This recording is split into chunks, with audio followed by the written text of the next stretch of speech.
Alrighty, looks like we are live and alive. Let's check a couple of settings here, make sure we aren't broken, make sure everything's working nice and fine.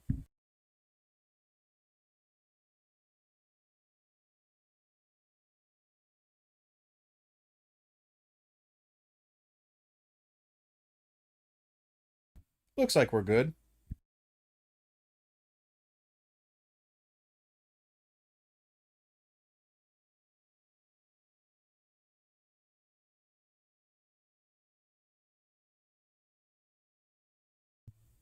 Let's check volume levels.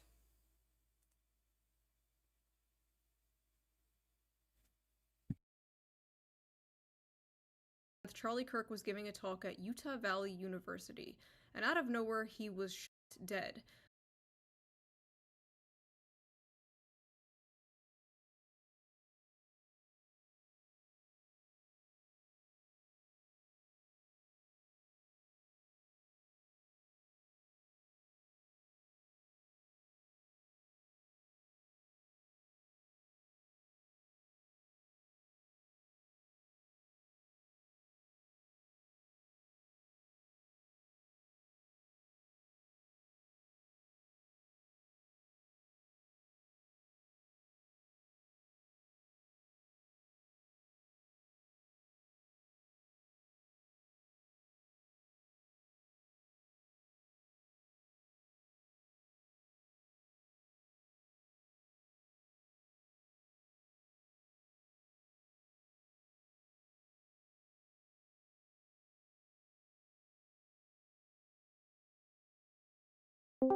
Sorry about that, we're checking some stuff in the background. So, we're going to be starting here in just a bit. I'm going to get the Discord link in the chat.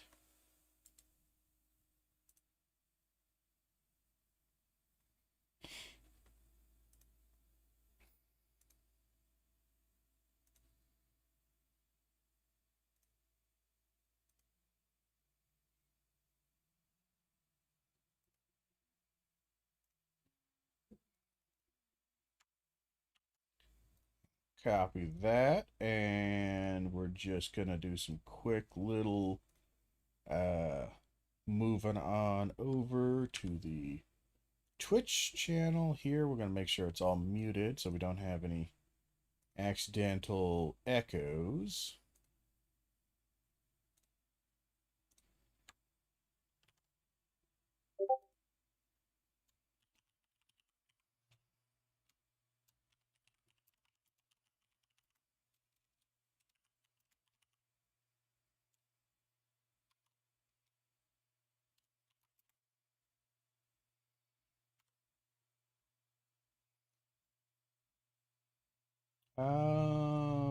There we are. We'll do that. Sounds good. And sadly, I gotta like mute some of these messages. I keep getting people. Can I yeah,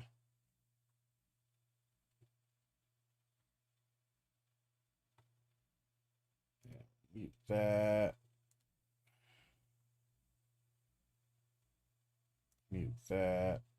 That should be good. We're in the correct one. All right, let's do YouTube chat and we will be ready to go in just a old second or two. Make sure we got YouTube chat ready to go. If anybody wants to debate this topic, we're going to talk about it a little bit and we're going to do some analysis of some various creators and whatnot. And we're gonna talk about American ignorance as a American value.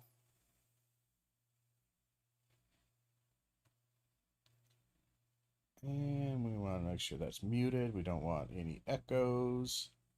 Should be good. Alrighty then.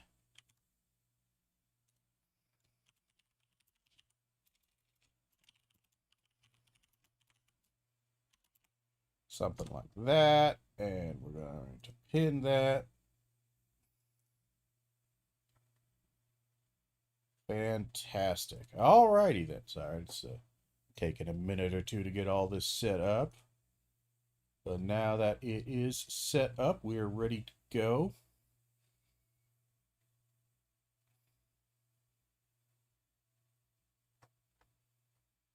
Good enough for that.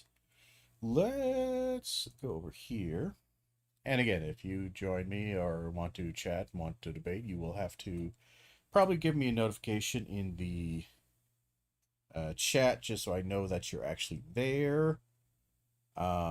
In one of the chats, YouTube or something like that. But anyway, let us go to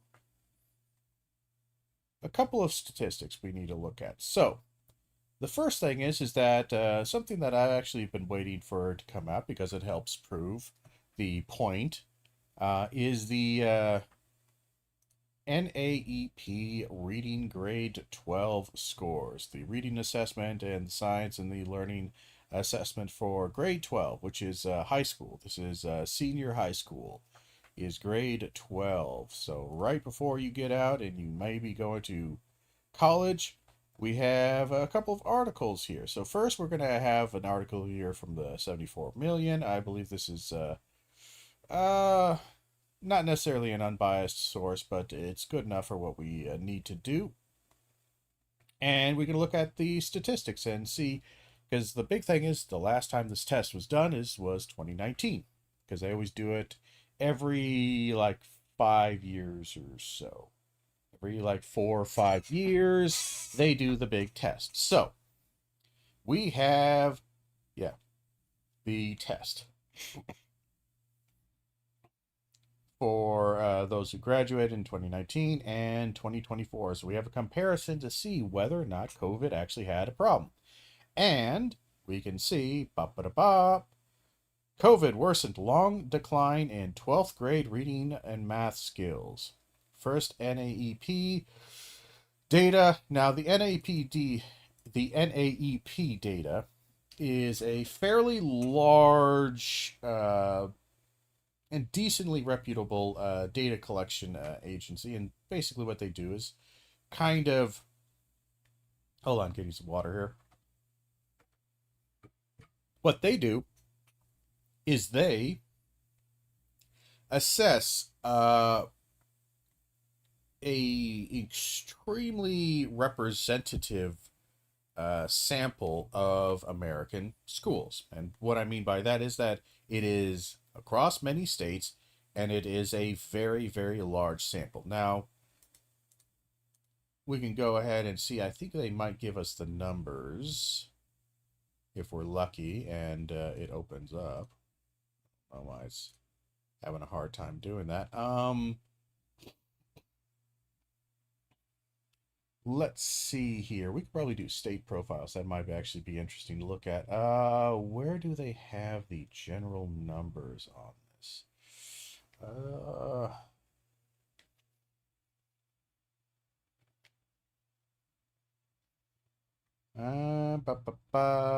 Where the hell is it?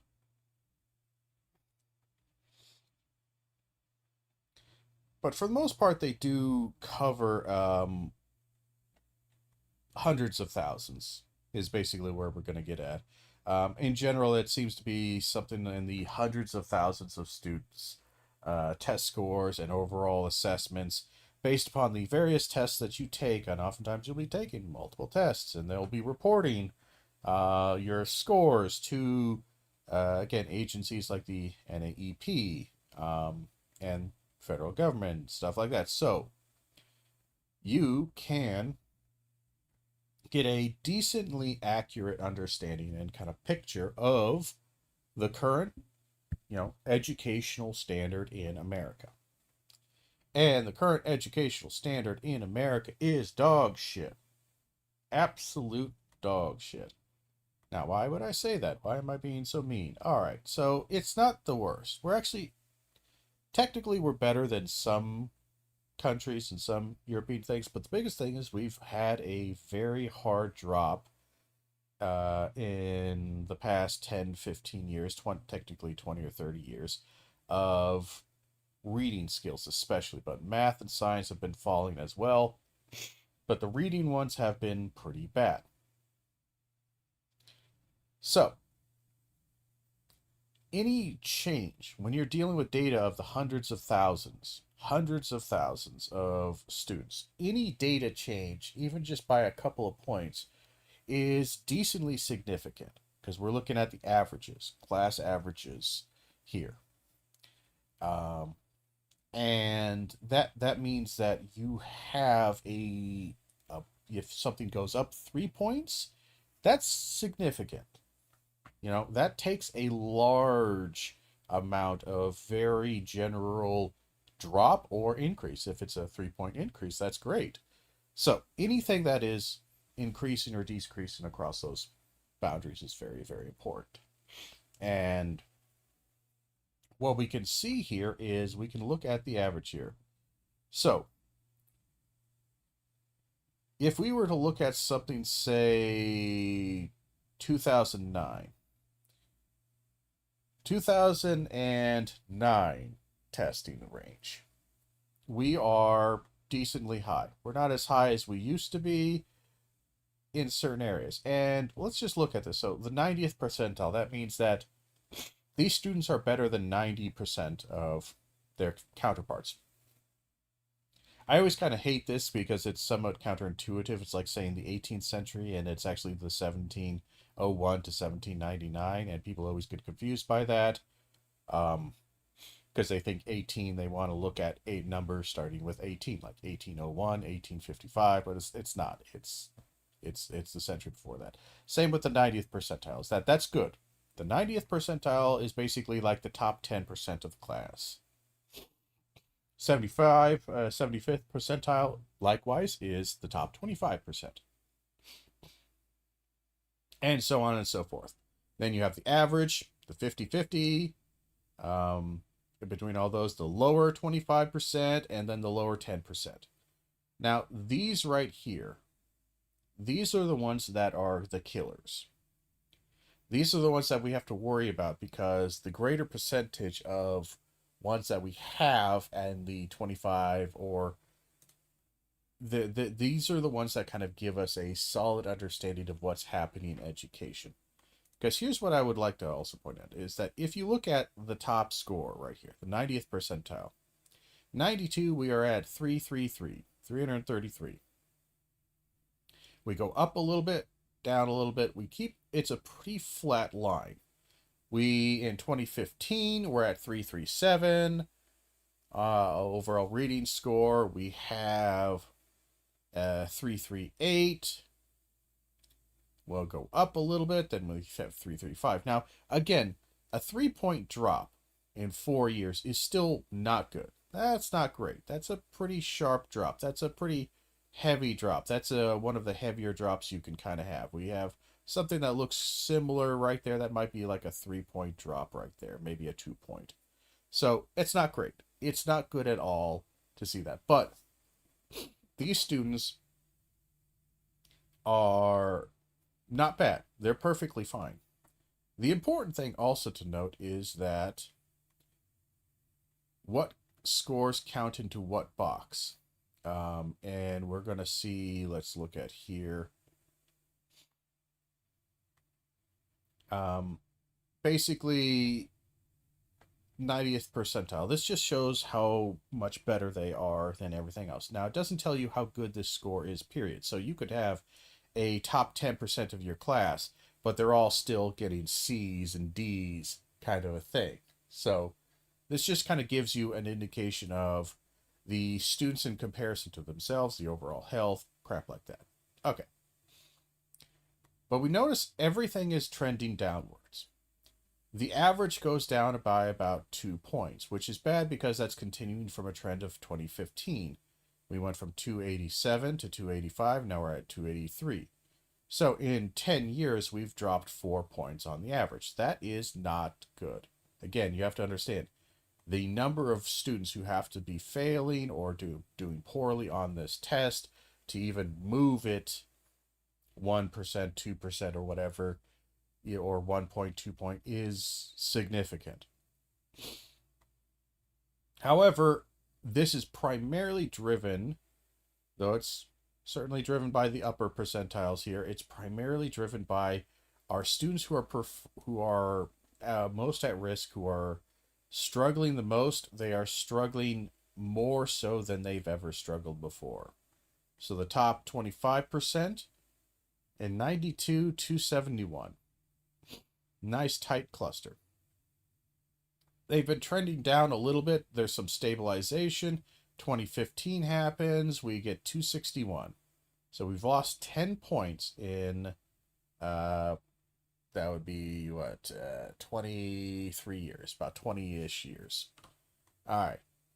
2019 happens. We go down 3 points. Again, 3 points. Not good. Not good at all. We go down another 3 points to 255. So in 10 years, we've lost 6 points. That is alarming because these students are already struggling enough. They don't have, they're already at the bottom or nearing the bottom. They don't have a lot of room before they're hitting illiteracy rates. Same with these students, the 10%. All right, they were never really strong, but 249, 1992. They trended down hard. There's some stabilization to a certain degree. Now, the other thing I would note is that a lot of these years are No Child Left Behind, which had some success, but also their scores tended to be lied about a lot because, again, the schools had the incentive to lie about their students' performance to receive federal grant funding. And there wasn't a great deal of overwatch on that. But we have a sharp dive, 2015, 233. That's bad. 2015 to 2019, we dropped down 5 points in a 4-year span. 4 or 5 year span. We dropped down 5 points. That is basically the almost same amount of drop that the 25th percentile had in, again, 10 years. We have a 5-year span here. And they dropped down from 233 to 228. And then from 228 in a 4-year span, again, 4 or 5 year span, they dropped down a further 4 points. So again, they dropped down 9 points, almost 10 points. These students do not have the ability to drop down this much. Again, the trend going down is bad. Little line chart, keep it up. That is disastrous. So key findings.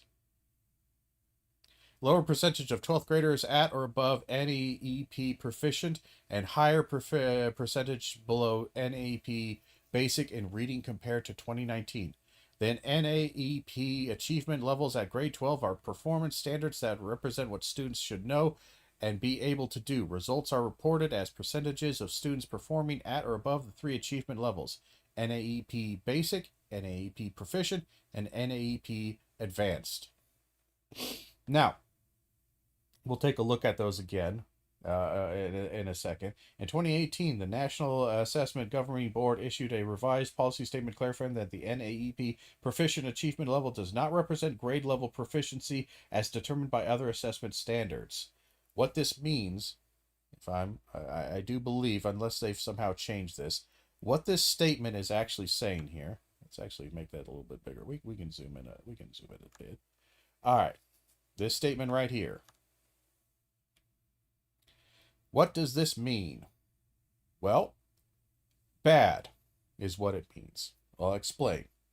The National Assessment Governing Board, large governing board, looking at schools and educational standards, they revised a policy statement clarifying, to make it clear for everybody, their general policy and the overall, what this means and what these figures mean, that the NAEP proficient achievement level does not represent grade level, which means that even though they're saying proficient, i.e., they are passing or they are some degree proficient in their reading skills. Basic is failing, proficient is passing, advanced is passing and doing well to a certain degree. Um, though, again, the way they've been playing with the numbers a little bit, trying to make it sound a bit better, I'm not even sure if proficient passes. But the big thing that they also say here is to support the idea that proficient is not a passing grade, is that it does not represent grade level proficiency, meaning that you may be proficient in reading, but basically the scale that determines what category you lay in with the NAEP does not correlate to the grade level proficiency, i.e., you can have a 12th grader who scores NAEP proficient in their reading score, according to general outcomes and the scoring on the tests, but is not actually reading at grade level and other assessment standards, whether they be state or district assessments. So, i.e., you could absolutely have a 12th grader who is at a 10th or 9th grade reading level, but the 10th and 9th grade reading level skills put him or her into the proficient category. This just, again, these standards here are, again, not necessarily correlative to whether or not they are at grade level. It's just kind of looking at a very large scale, whether they are relatively proficient in basic skills. This level this level denotes partial mastery of prerequisite knowledge and skills that are fundamental for performance at NAEP proficient level. Competency over challenging subject matter and subject matter knowledge, and they are performing well on it for advanced. We could look at the actual skill achievement levels, and we might just do that in a bit. But we have some basic examples here. At NAEP basic level, students can locate and identify relevant details in the text in order to support literal comprehension.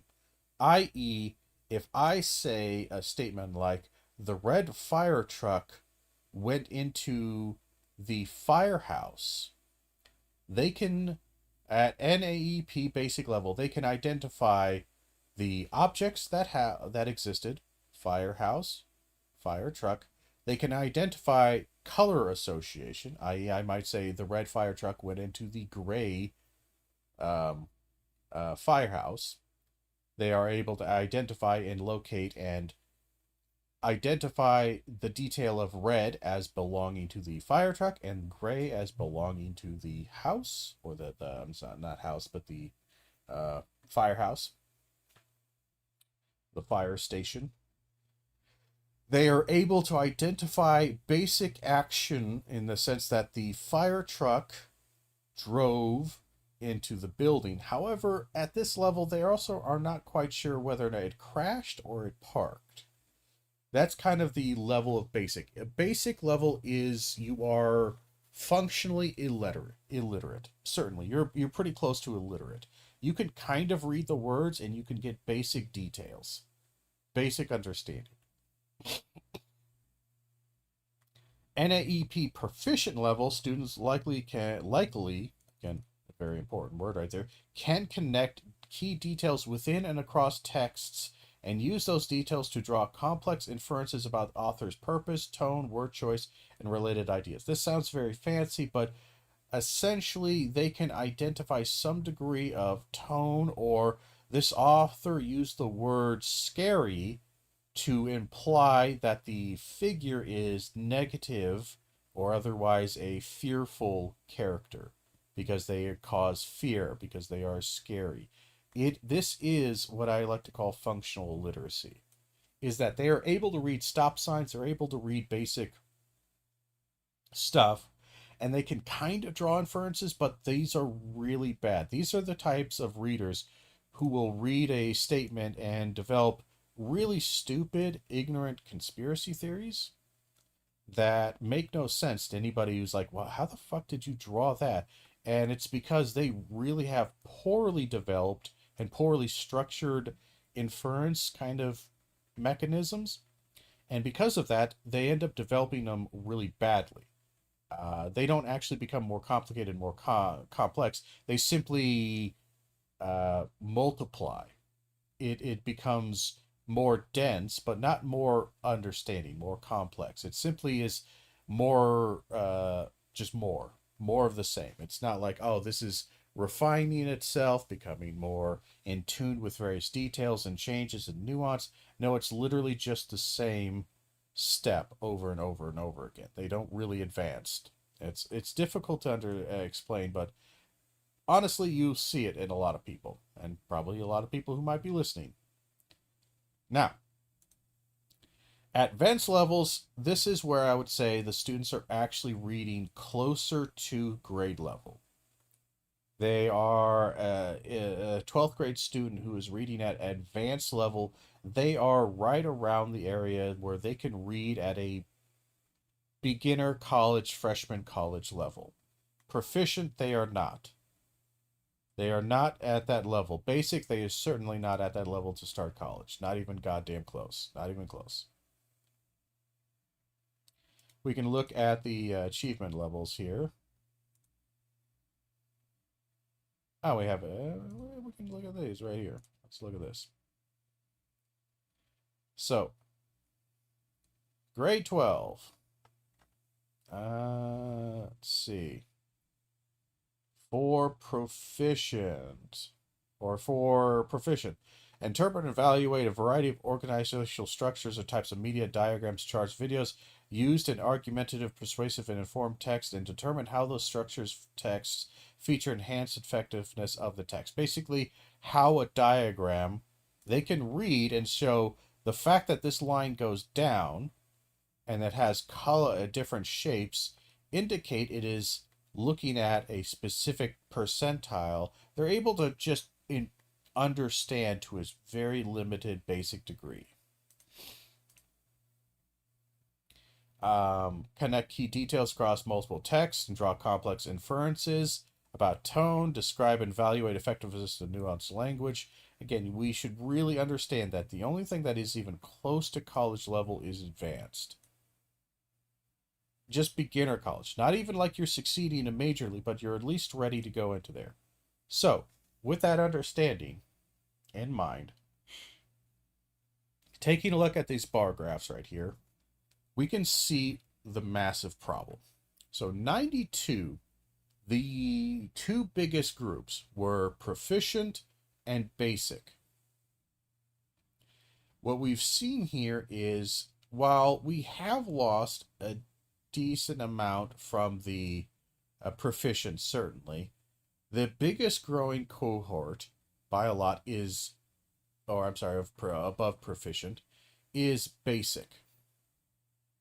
So, if we understand, or I'm sorry, below basic, yeah, I thought they were doing the three things. My apologies. Erase what I just said. This is proficient. So this is including advanced.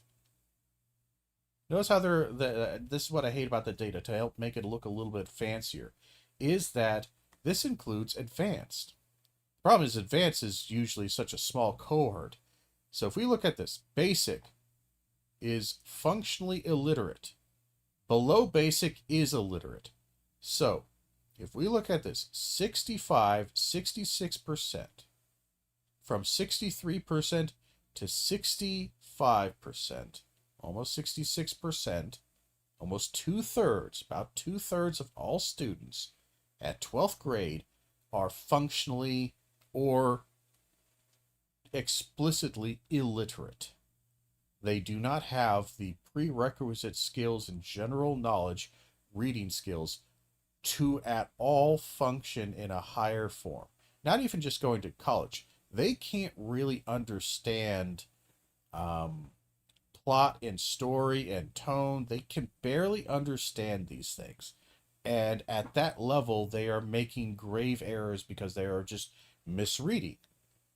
They're just simply misunderstanding. They aren't understanding the word that's being said. So if we're looking at this, basically almost 66% at this point, it has now hit where two-thirds of American 12th graders are not even at proficiency level.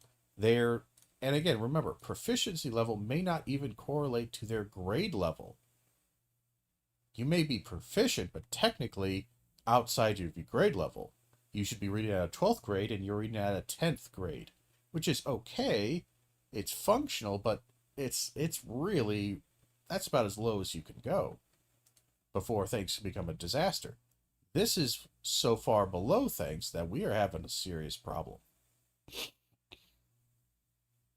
Lower average reading score for female 12th graders reflected in declines at the 25th and 75th percentiles compared to 2019. No average score decline for male 12th graders. So, 25th, average score 75. So the 25th. So girls, not the top of the class, but even the decent ones. Or, yeah, even the decent ones. Honestly, the 75 percentiles and 25, the averages, we saw a drop.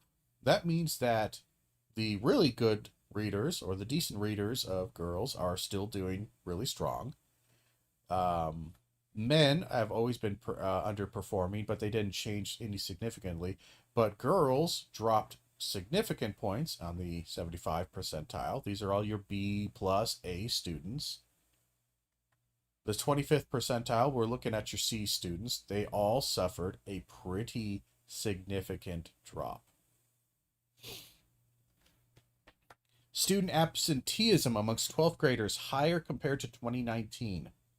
So, in 2019, 25% of 12th graders reported missing 3 or more days of school in the month prior to taking the assessment. So if you take that as a trend, on average, 25% of 12th graders in 2019 were missing 3 or more, 4 or 5 days every single month on average. We can maybe make that extrapolation. In this, and this is honestly one of the biggest reasons, again, the student absenteeism, students not showing up, parents not emphasizing this, parents not caring about education, schools not being able to punish them for various reasons, both economic and capitalistic, and also even DEI and kind of there's some degree of liberalism that are screwing this over. I always put more of the weight on capitalism and to some degree conservatism, because they really don't do particularly well with education. But certainly the equity crowd have been not doing so great with holding students accountable. 2019, 25%. That's pretty huge, honestly. You don't really want that high of a percentage of 12th graders missing 3 or more days of school. This is why they fall behind. In 2024, 31% of 12th graders reported missing 3 or more days of school in the month prior to taking the assessment. Almost a third are missing 3 or more days of school. That is insane. That is terrible. I'm wondering,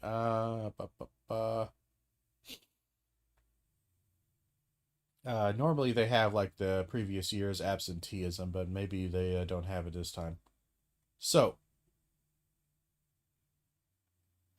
we could look at so number of students assessed. For this particular test, the reading one, 24,300. That's a pretty large sample size.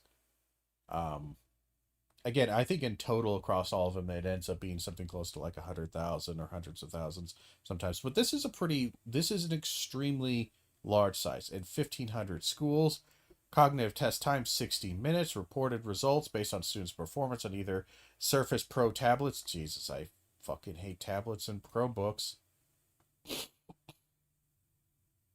So,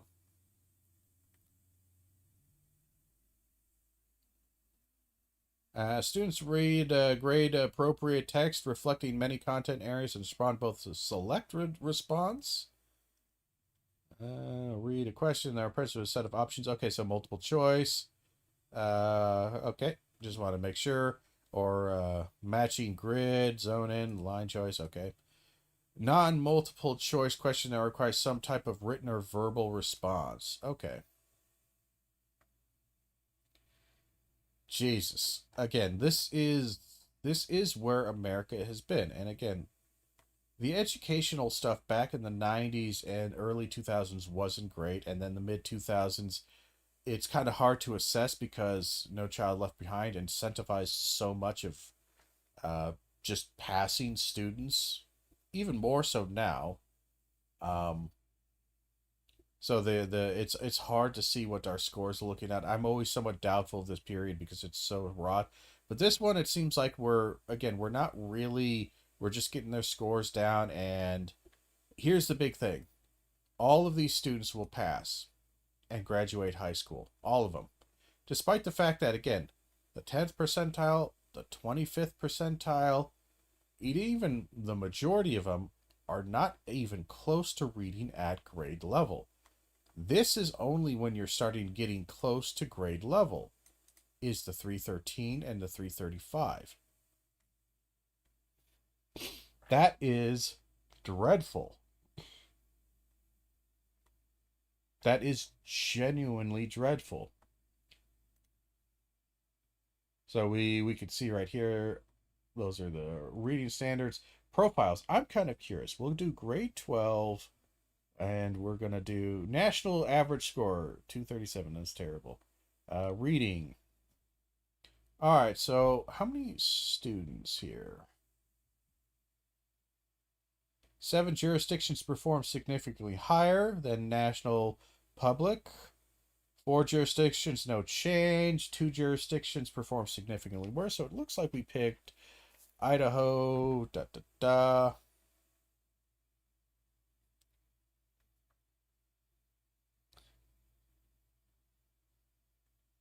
South Dakota. And again, significantly higher, but Iowa's always done okay. Tennessee doing pretty bad. But again, notice again, these are 292. These scores are not good. They're just not good. I was kind of gonna see here. We don't have any data there, so we only have data from a few points. So technically, the national public, I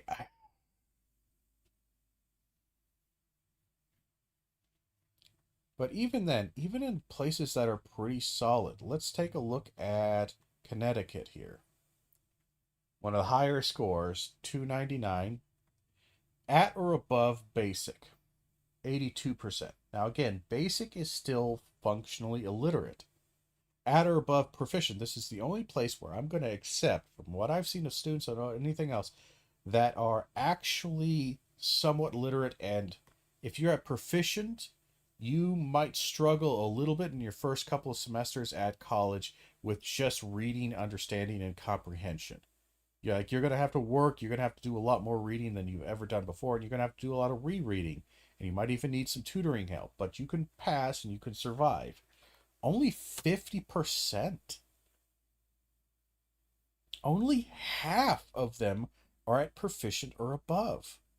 And that's in a school that's doing much better than the national kind of public average here. New Hampshire, 45%.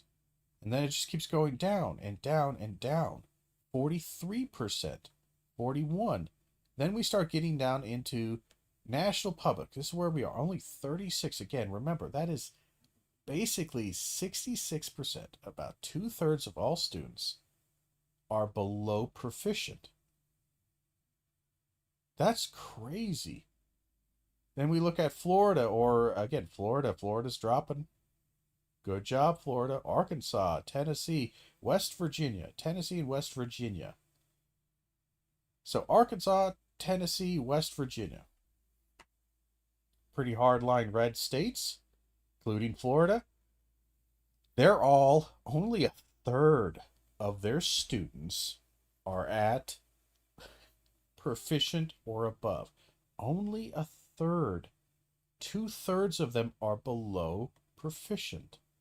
2/3 of them are at basic or below basic, that's when we're hitting functionally goddamn illiterate.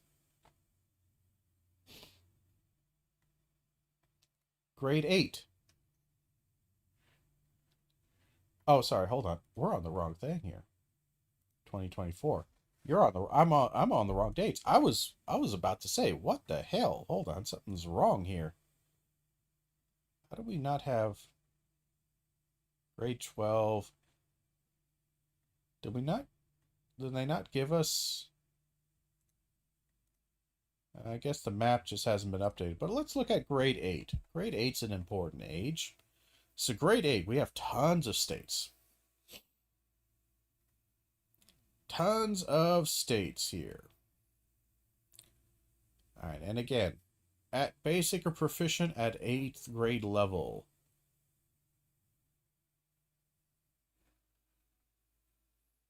Massachusetts is a nice high one. Nice normal state. Massachusetts, only 40%. 75. We start going down. And we start going down. Here's a home state for me. Hey, home state. Only 25%.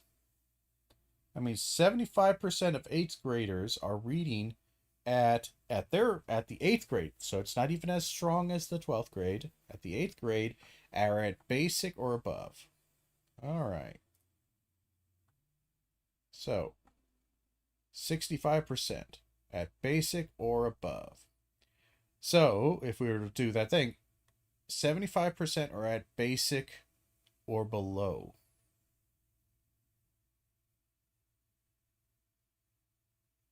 Right? Because they're at proficient, right? It's because it's proficient.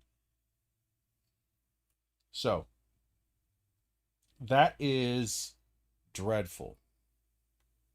That is very dreadful.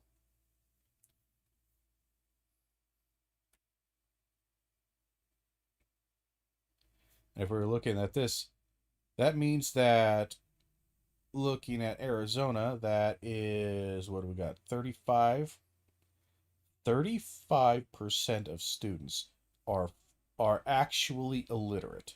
Remember, basic is at illiterate. Below basic is illiterate, or as close to illiteracy as we in a modern age can get.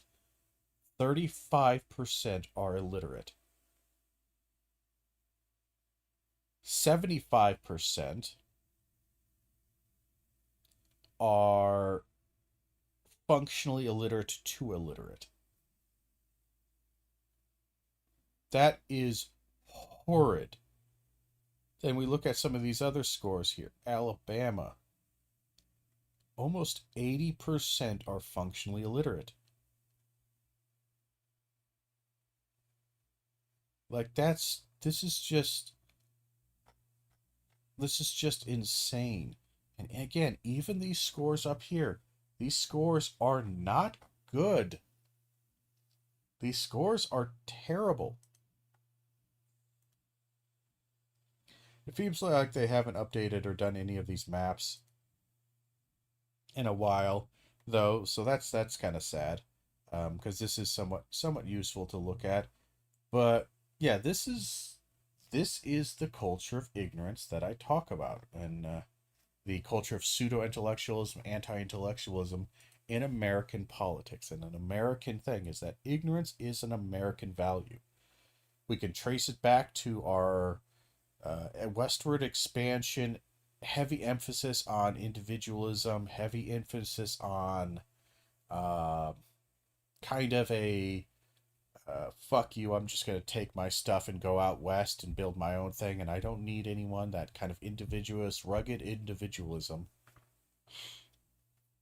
And you might say, well, how does that relate to some general value of ignorance? Is that the idea here is that individualism values the individual values and values their individual existence, their knowledge base, more so than society or any kind of social groups to any degree. It is always my way is the best way. And I'm just going to do things the way I want to do it on my farm. I'm going to do it live the way I want to live in my cabin out in the middle of the woods. That's the dream for everybody. And all America, that's the dream. So, what this ends up doing is this this privileging of it, and you can even see some degrees of this in the uh, somewhat of the warping of the First Amendment and our freedom of speech, even though that's a really great value. I love the value, it's great. But the kind of consequences of this is that your it puts all of the value on the individual in the sense that you as a person, as an individual, have this kind of God-given right to your opinion and your thoughts, freedom to have these thoughts without any real consequence or any kind of social or especially governmental consequence of any kind. There is no need to correct you if you are wrong, because it is my opinion, it is my First Amendment right, it is my individual, God given, rugged perseverance against all of government kind of right. Which this is something to where, again, it develops into kind of this cult like mentality of this individualism to such a degree that nothing else really penetrates. Nothing else penetrates and can touch you there because it is a sacred value. This sacred value of individualism. This ties into, again, the ignorance kind of valuation, because it's not ignorance, it's my opinion, and you cannot harm my opinion. And this is an article written by the 74. We took at the basic data here. Let's see here. Class of 24, which entered high school just months after the COVID-19 pandemic hit in March 2020, spent nearly 4 years enduring lockdowns, mass distance learning, and increased absenteeism, and it shows. By last year, they were reading and doing math worse than any senior class of the past generation. And the first nationwide indicator of how older students have fared since the pandemic, the news is bad, but not surprising. COVID took a bite out of already declining basic skills. Now you might say, well, okay, this doesn't prove that it's a culture, though. This doesn't prove that this is an American value. The big thing is that these are all terrible, and these students, the parents, everyone else, while they might be upset with this, they're upset in a you did this to me, and this is where, again, the rugged individualism kind of fails, is that, or it's a weird offshoot of rugged individualism, is that the failure wasn't with me or my child. The failure was with the schools.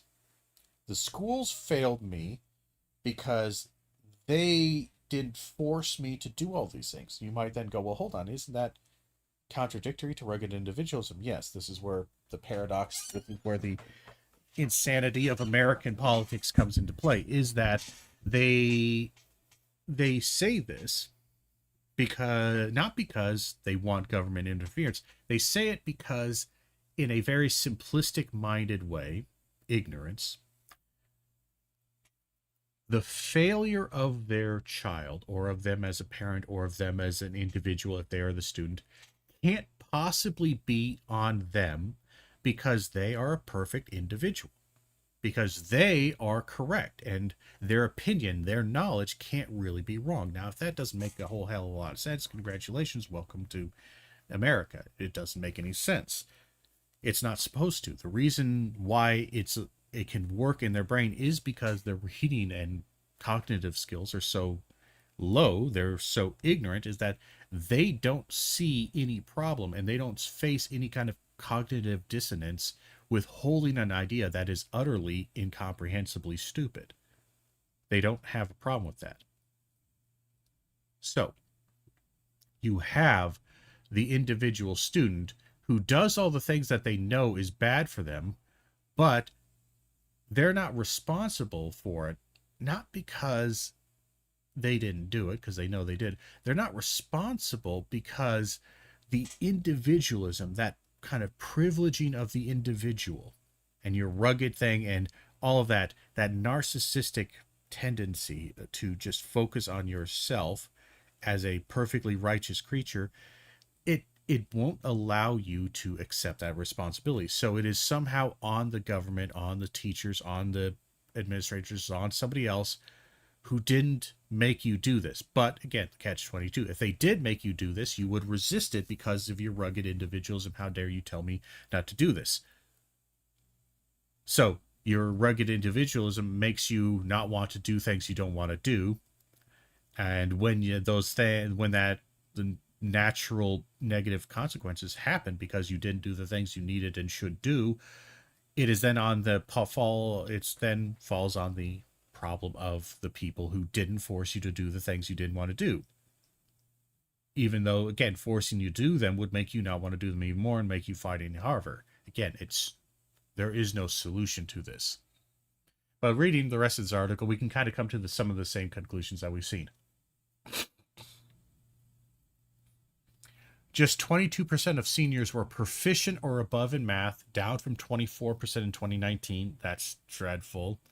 And just 35% were proficient in reading, down from 37%.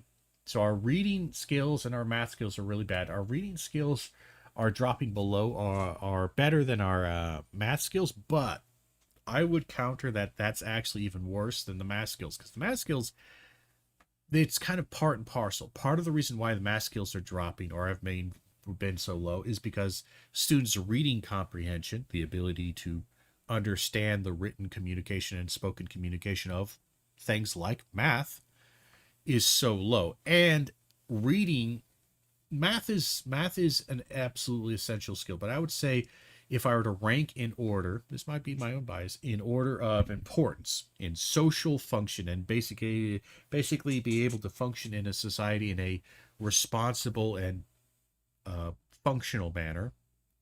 I know I'm repeating myself here a little bit. I need a little water. My mouth is dry, so I'm repeating.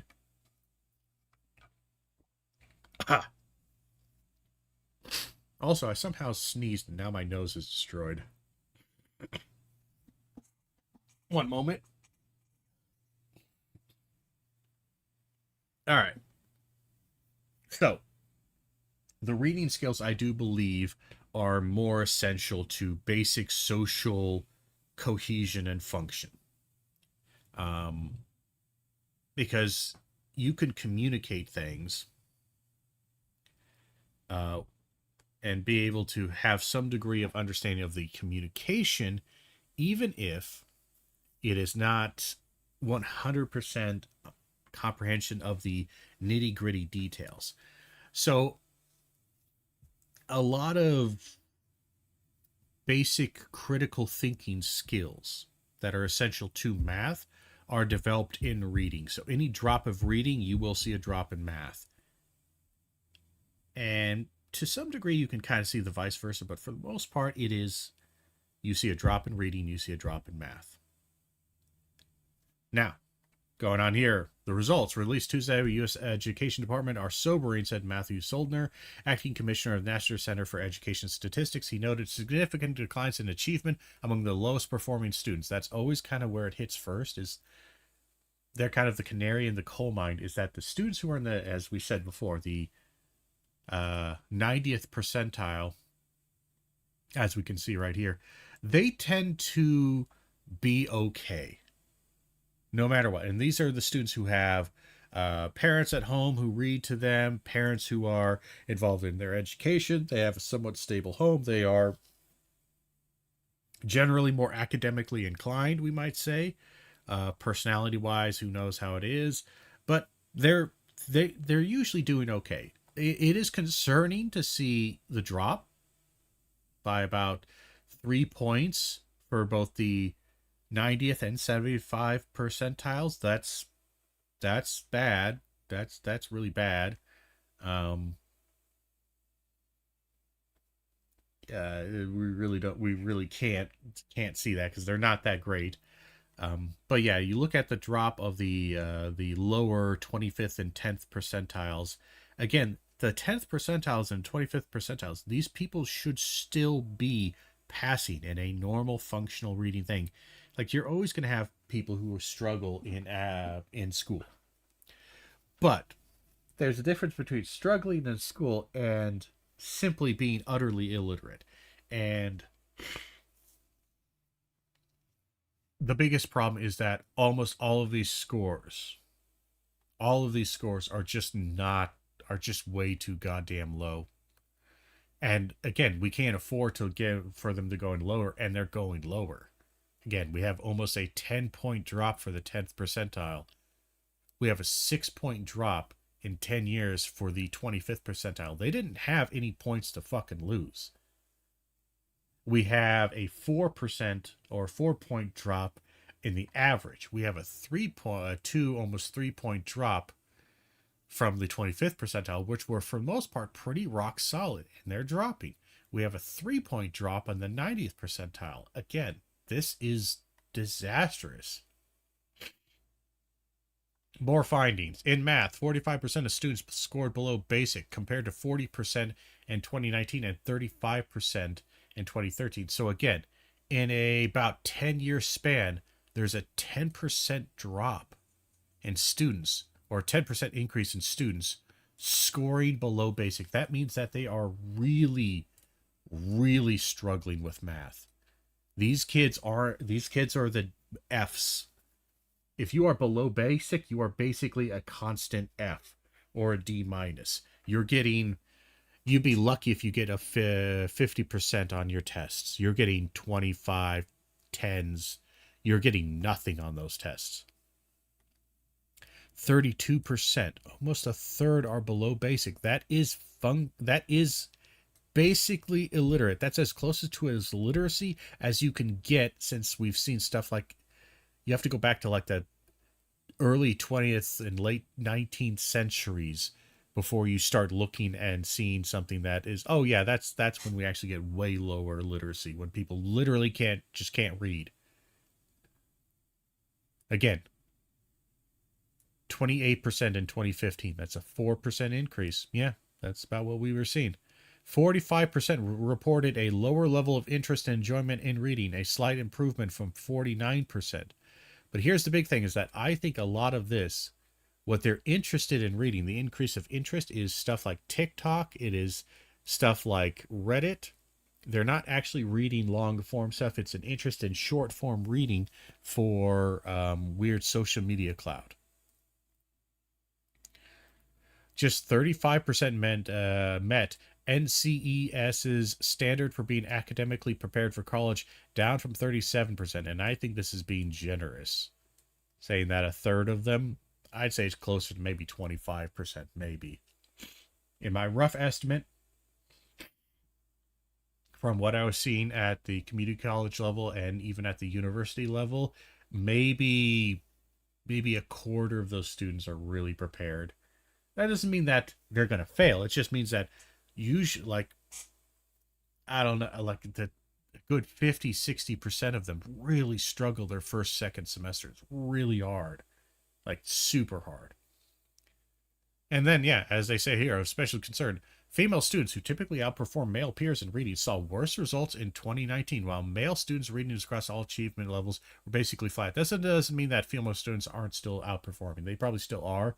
It's just the gap actually closed a little bit, and not in a good way. Guys didn't get better at reading. It's just girls got worse. The reading decline among female students aligns with previous findings about the severe toll that both pandemic and social media have taken on adolescent girls. And one 2024 study found that teen girls were struggling the most relative to other groups when it comes to anxiety and depression, because you're more online, you're less socialization, less personal socialization. And girls on Twitter and TikTok and online are monstrous pieces of shit. In my limited experience of that, you want to debate me on that, by all means, but I think most people would agree girls are nasty on social media, and it works worse on them. Morgan Polikoff, professor of education at the University of Southern California, author on the study, noted that the poor results are coming at a terrible time when there is a zero federal effort to improve education through policy, and indeed the federal government is withholding education dollars over tiled cultural war batters. Yeah, so this is worse. And honestly, I know we won't. It might be hard by the time we actually do the study again or we get some results on this.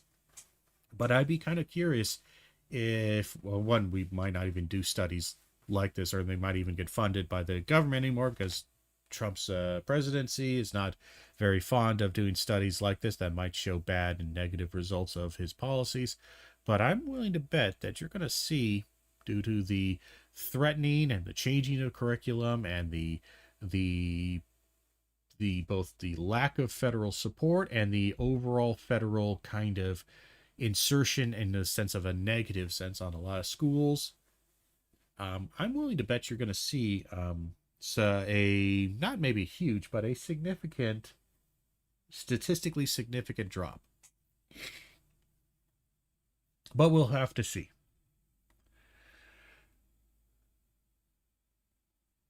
We have not recovered from COVID. No. Dan Goldhaber of the American Institute of Research said the new results are particularly troublesome in light of the federal government's $190 billion COVID investment in schools. Given that effort, he said the 5 years between 2019 and 2024 should have brought both sharp drops and recovery as students live through the pandemic and schools benefit from unprecedented investment. But except in limited cases, the scores never improved. So here's the big thing is that money can solve it, but money also can't solve this problem. Because we throw money at this problem, federal government. One, it needs to be more, federal government needs to give states the money, and then states need to, the reason why the money never works, and it's so kind of, it's such a complicated, annoying topic to discuss, but the reason why the money never works is because we never really have a regulatory and or administrative body on the governmental level that actually knows how schools fucking work, or that have any actual investment in building up a federal database of what educational standards work and don't work from a neutral standpoint, from a nonpartisan, just purely looking at what works, what doesn't work. And because of that, we give the money to the states. The states then go, okay, we have a bunch of money. Let's start talking to educational businesses and say, hey, we got a bunch of money. We want to improve. What products do you offer us that can save this? And then the vultures and the booksellers and the program sellers and all of these sons of bitches who are profit orientated first, education way last, focused industries basically go, well, we have tons of products to sell you, and they're all going to make every student amazing Albert Einsteins. And it's all mostly bullshit.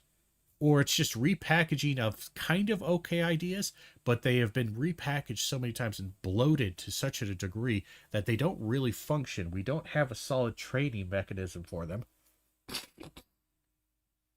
And there's no real effective accountability. There just isn't. Because there's no way, because they bought the product does the thing, and then like 2-3 years later, maybe the product worked, maybe it didn't, but it's hard to tell because, again, they also give you the tests for the product to show the product works. But that's kind of, again, that's, you're not just buying the scam product, you're now buying the quality assurance test from the scammer that's going to prove whether or not the scam product is a scam. You got to guess whether or not whether the scam artist is going to give you an effective test to test whether or not their scam product is in fact scam. Of course not. Of course it's going to be a faulty scam. This is the whole issue that we saw with that 2019-2020 report sold the story with the reading changes that happened in the 80s, 90s, and 2000s. That really devastated a lot of our reading and writing education. And again, there's some things that, again, money can't really fix. Who the hell is trying to join my thing?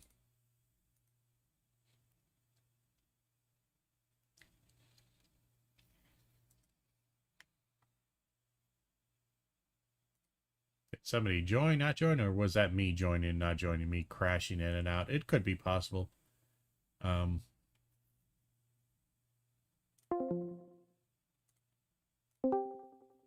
Maybe it was just me crashing in and out of it. Who knows? But we're gonna mute that.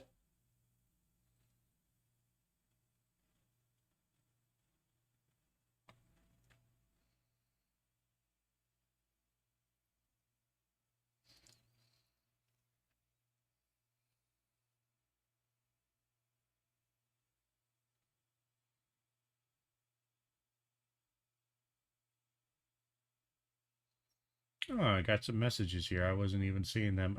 These are from 9:10. That's from well over a week ago.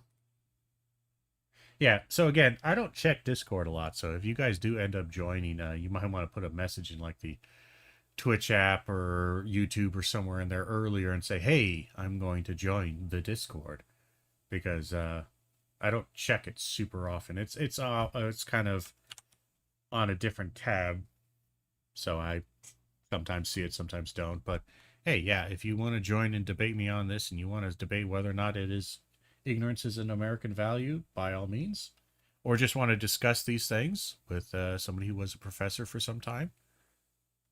But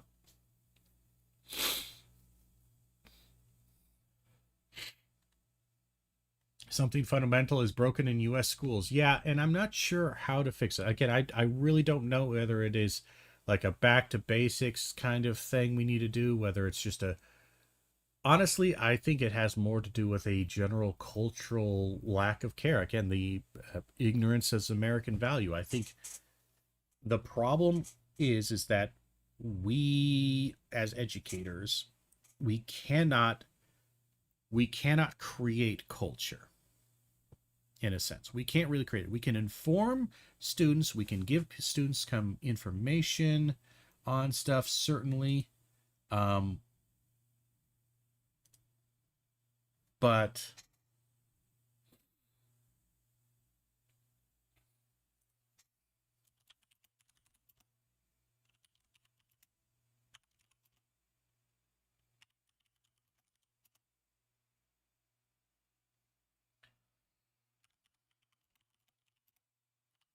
1 second.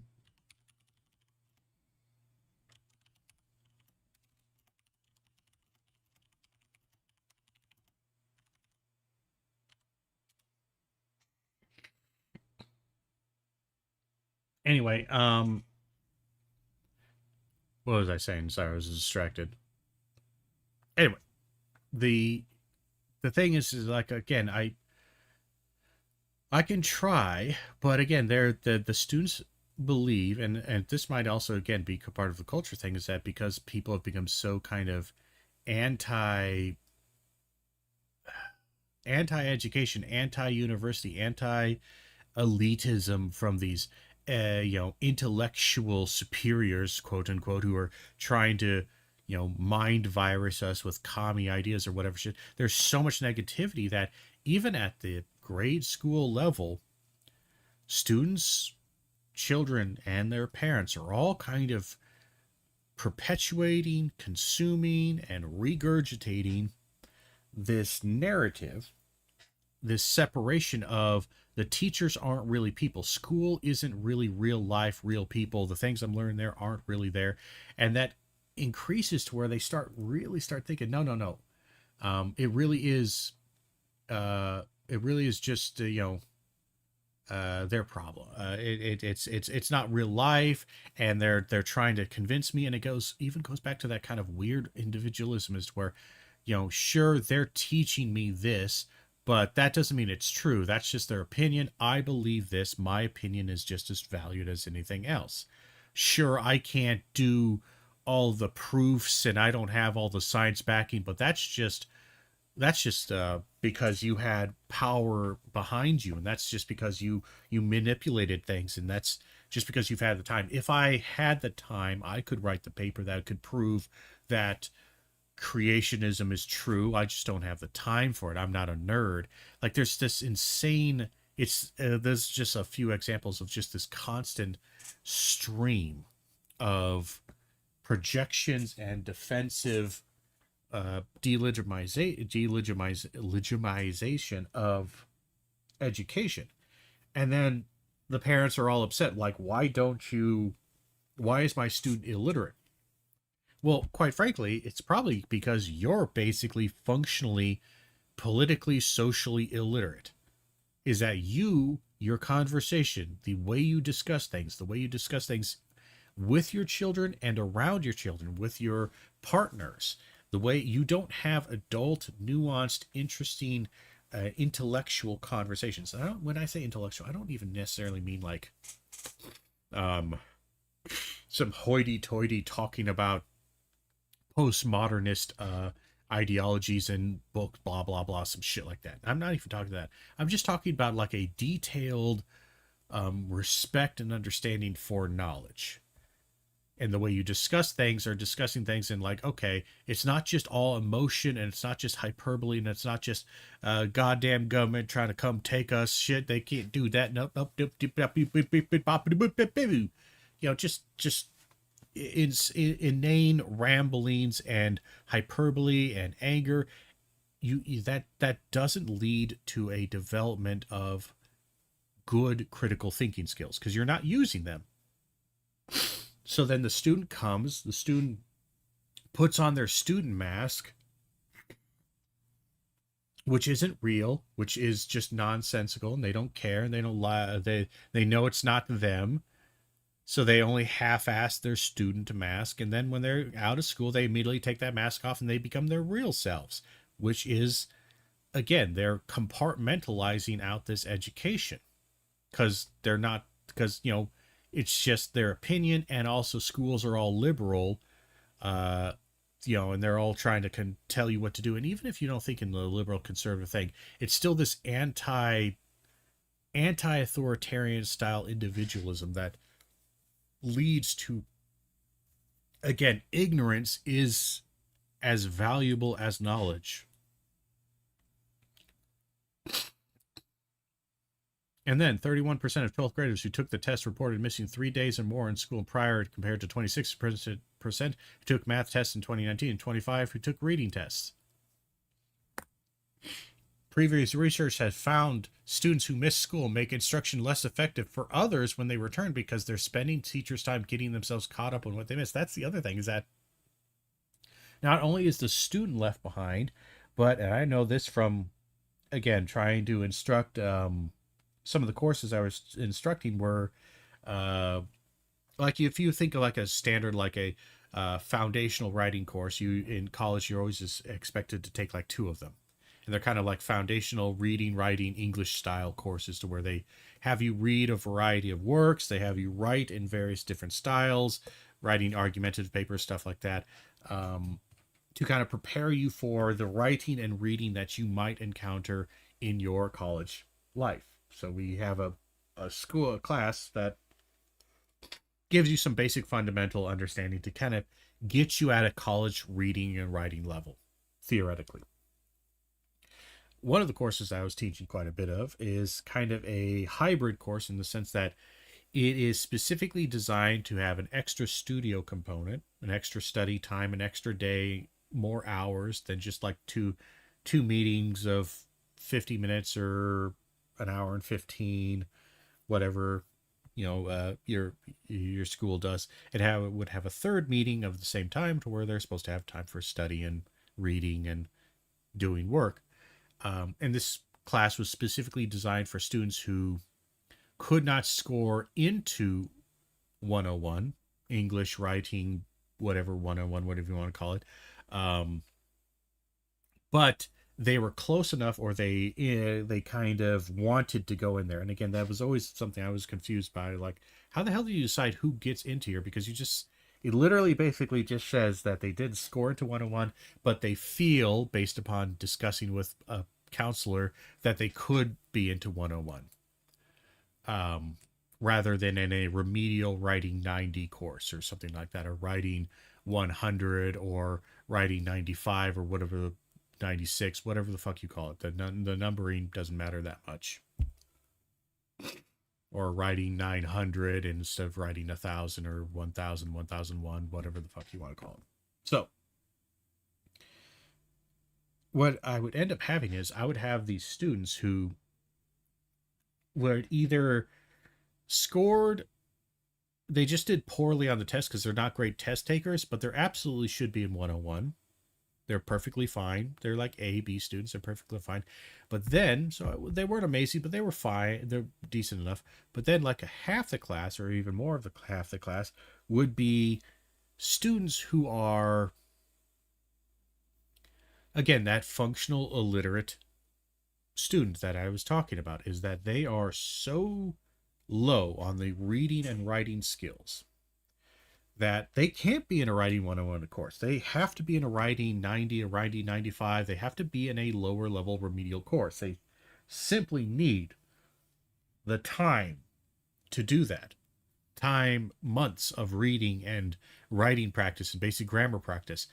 But they decided, no, they wanted to throw the students in there. And the reason they did that was not for the students' benefit, though the students did benefit from this. They did it because students who are scored into the remedial courses tend to not want to complete it because they feel bad, they don't want to waste their time, they run out of money, various reasons they don't complete or they don't want to keep going to college. Students who go into 101, they will go on. So we would score them into this writing studio course and teach it, and it was incredibly difficult to teach because one, a lot of these students also, the lower level students, have horrible attendance habits. They have really poor reading and writing skills, so that when they do fall behind, it's even worse for them. So it ends up being this thing where I'm trying to teach material that is going to instruct 101 level students and make them prepared for like a 102 or one hub, like a 1002 or whatever the next writing foundations is at your institution. I'm teaching them that, but I'm also somehow trying to teach a remedial course. And it's like, look, the gap between these students, 25%, maybe half my class of a 30, 35, 40 students, half of them, if I'm lucky, half of them are at the level of the material they need to be at for this kind of course. Because once you pass this course, this studio style course, or this is an intensive studio style course, you go on to just the regular 102, 1002, whatever the next writing foundations is. You're not even, it's basically the equivalent to the standard course. It's just you have slightly more study time, slightly more intensive to kind of catch you up. The majority, again, so I'm trying to take students who should be in writing 90, who, when they get done with my course, they should then go into writing 101, writing 90, 95, whatever it is, into like a 101 course, into the first semester writing foundations course. And I'm somehow supposed to catch them up on, essentially, instead of just doing 4 months of material, I have to do the equivalent of 8 months of progress and material in 4 months with students who are already really bad students with really bad habits.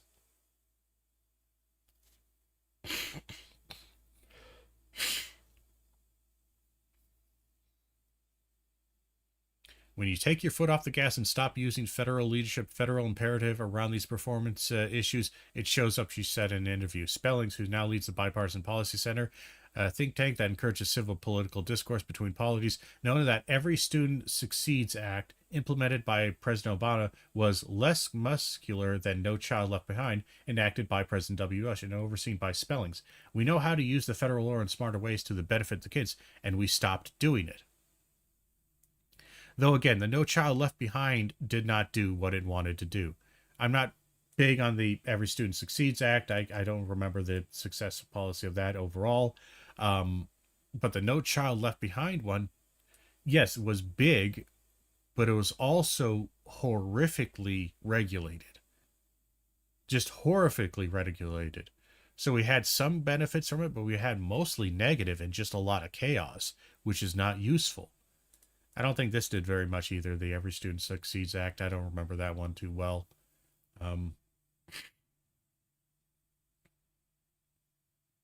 So yeah, over 24 senior sitting reading tests and 19,300 for math tests. This is just basic information we know.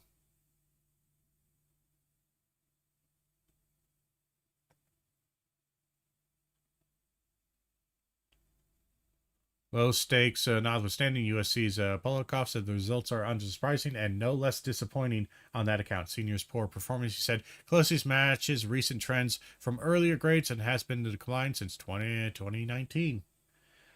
Oh, special concern, he said, are the achievement declines of the lowest performing students in both math and reading, especially the unprecedented rise in students performing below basic.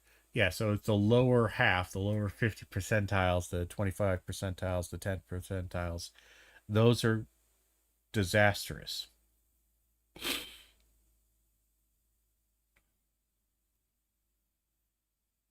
We're having more and more students who are just really, again, the divide is becoming more extreme. Rather than having this nice gradient, we're having extremes where you have 20, 30, 40% who are doing okay, not amazing, and then 20, 30, 40% of students, probably close to 40% students, 40, 50% students who are doing abysmal, and there's like nothing in between.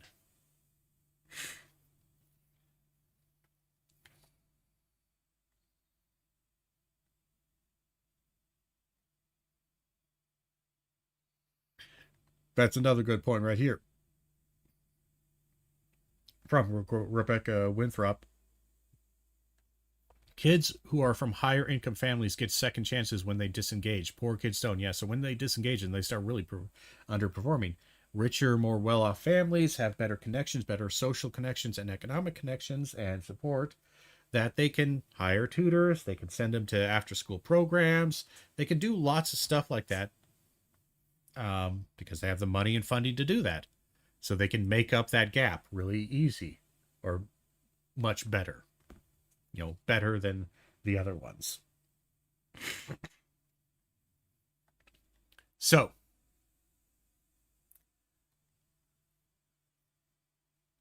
they say like this, solutions we need to do are instructor and teacher quality, especially for struggling students, accountability for adults in the system. If there's one thing I'd say people should focus on, it's the kids who are in free fall decline. It's way more than most people think. Only the top 10% of kids are continuing to do well. All the others are declining. We know what to do. We just need to figure out how to get it done. So here's the big thing, like adults in the system. You can kind of focus on the teachers to a certain degree and the problems of the teachers and teacher quality. But this is a mistake to do. Because for the most part, the teachers, they aren't great. But they aren't great because you've devalued and screwed over their position so bad that nobody who's worth their salt, who's worth any goddamn academic ability, is going to go into teaching anymore, especially grade school teaching, because it sucks. The pay sucks, the support and the overall benefits are not particularly good. And the amount of work and responsibility that you put on them, the amount of monitoring that happens. Administration does nothing. Most of the monitoring, most of this kind of standard stuff, most of this trying to figure out lesson plans and shit like that, most of it is just not done by administrators. It's done by the teachers. All of it falls on them. And it's not worth it.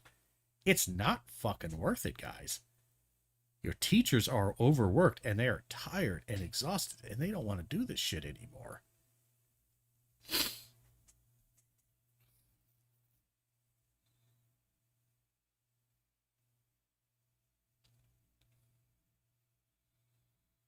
So here's the other problem is that we're going to have where we might not be able to see just how bad these problems will get, because this also is a good thing to note.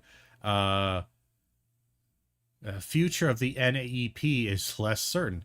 Just weeks after the second Trump administration took office, Department of Government Efficiency workers slashed Education Department personnel, firing NCES's longtime director and reducing its headcount from 100 employees to 3. So now we're not even going to be able to effectively study and know how bad the problem is, because if you don't know how bad the problem is, people can just lie and say, hey, everything's doing great. But as many states loosen accountability requirements, he said, the federal testing role becomes more, not less important. Without NAEP, he said, we could have just coasted along unaware of the bigger picture.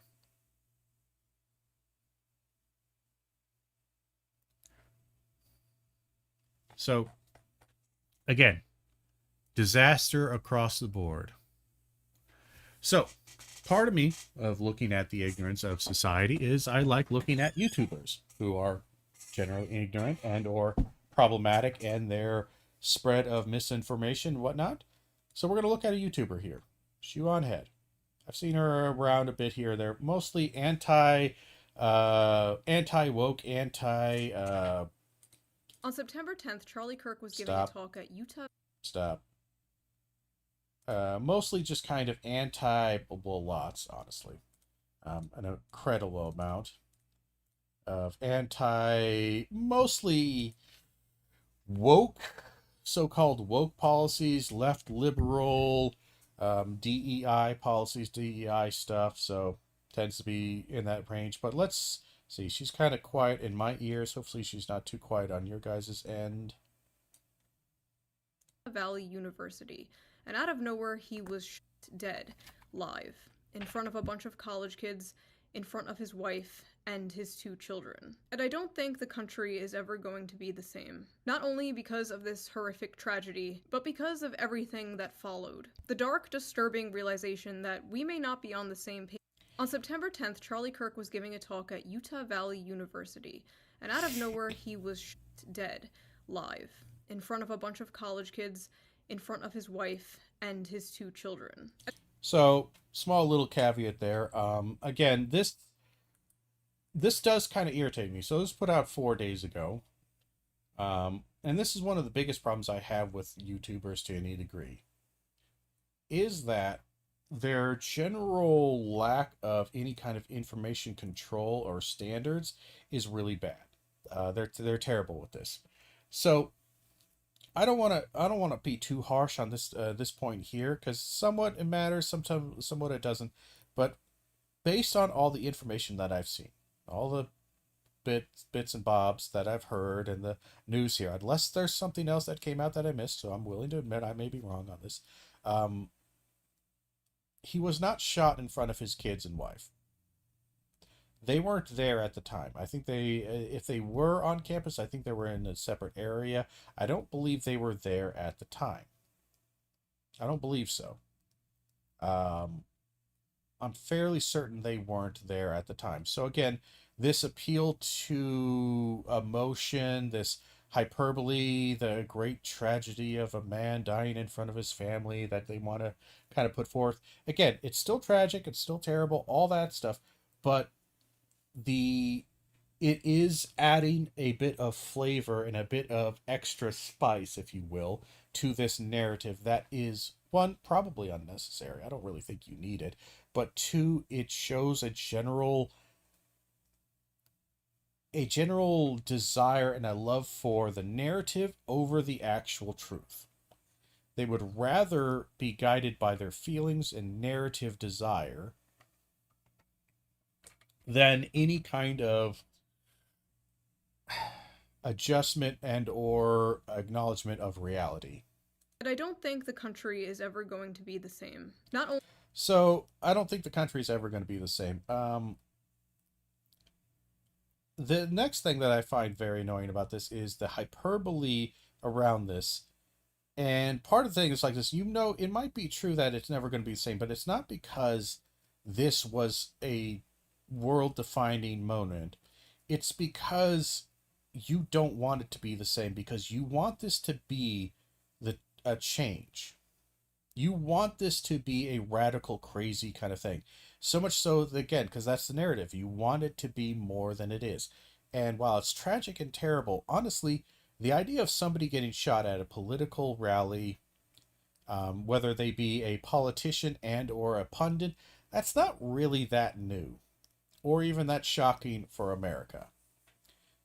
It doesn't happen very often, but it's not the rarest goddamn thing in the world. It just isn't. And especially in America, gun violence just isn't that shocking to us. The fact that everybody is constantly trying to say this is a turning point, turning point, turning point. This is a 100% narrative. They want to sell you that this is a state of no going back. This helps to fuel rage, anger, fear, and it doesn't really mesh with my sense of reality. It's bad, but like quite frankly, as terrible as it is, it's also like this. Yeah, this is what America, like, this is part of it. Like, yeah, just because it hasn't happened in maybe a couple of years, a decade or two, that doesn't mean that this is not something that is absolutely in American uh, culture.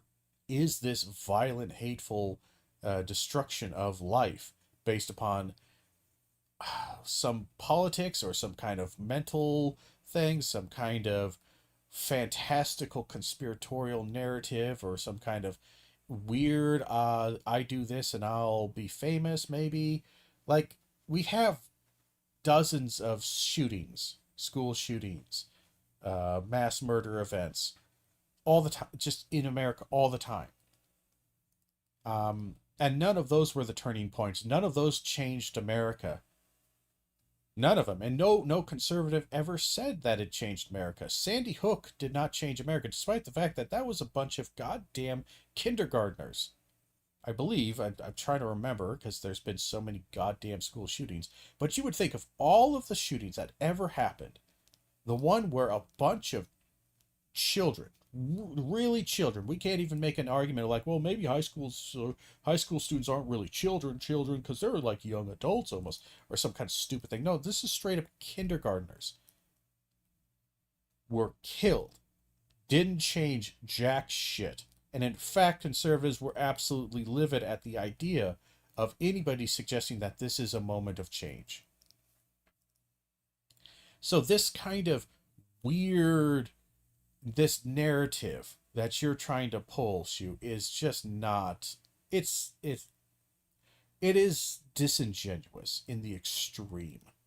Only because of this horrific tragedy, but because of everything that followed. The dark, disturbing realization that we may not be on the same page as our coworkers, classmates, friends, neighbors, doctors, when it comes to the issue of murder. Okay, so again, you're trying to be serious, and I'm afraid you might be just kind of a stupid person, or generally oblivious, or willfully oblivious to things. Is that I don't sure even if I disagree with this, but this is kind of like from somebody who's more of a liberal, lefty person. Welcome to the fucking club. Welcome to reality, to where you guys don't realize, and many conservatives don't realize, just how far off the fucking edge they have been going for the past 15 years or so.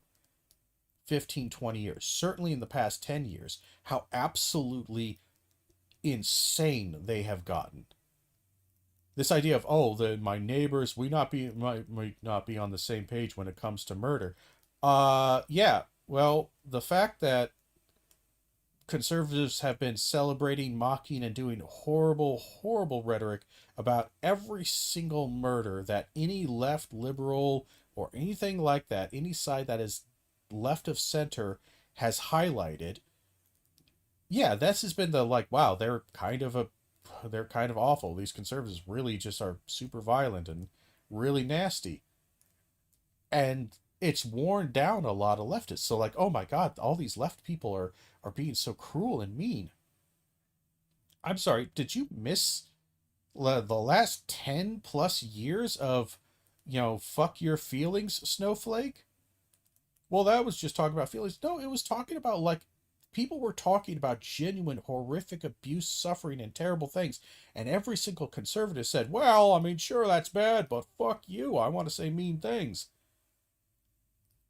And comedy, comedy's illegal now, apparently, was the battle cry of the right for years now. And Charlie Kirk dies. Terrible tragedy. And some people, less sensitive, maybe a bit more cynical, say things that are mean and cruel. And you're like, oh, well, nobody on the right celebrated death. Fuck you. Look back at any, and I mean any, killing of any black individual of any kind in the past 10 plus years that got any attention from Black Lives Matter or anything like that, and look at the absolute gargantuan wave of poor taste jokes that came from the right and even the center right. All within a day or two of the murder. People were making jokes and goddamn doing pantomime reenactments of George Floyd's death. No sensitivity there. Or the, what was it, Ahmaud Arbery, the guy who was chased down by angry, pissed off rednecks who basically went out with shotguns and pistols to chase down this poor black guy and murder him in the street. A modern day lynching. Guarantee you, within a day or two, sometimes even the day of, you look through any of these conservative pundits' media, social media, you will find abhorrent celebration and mockery at the very least.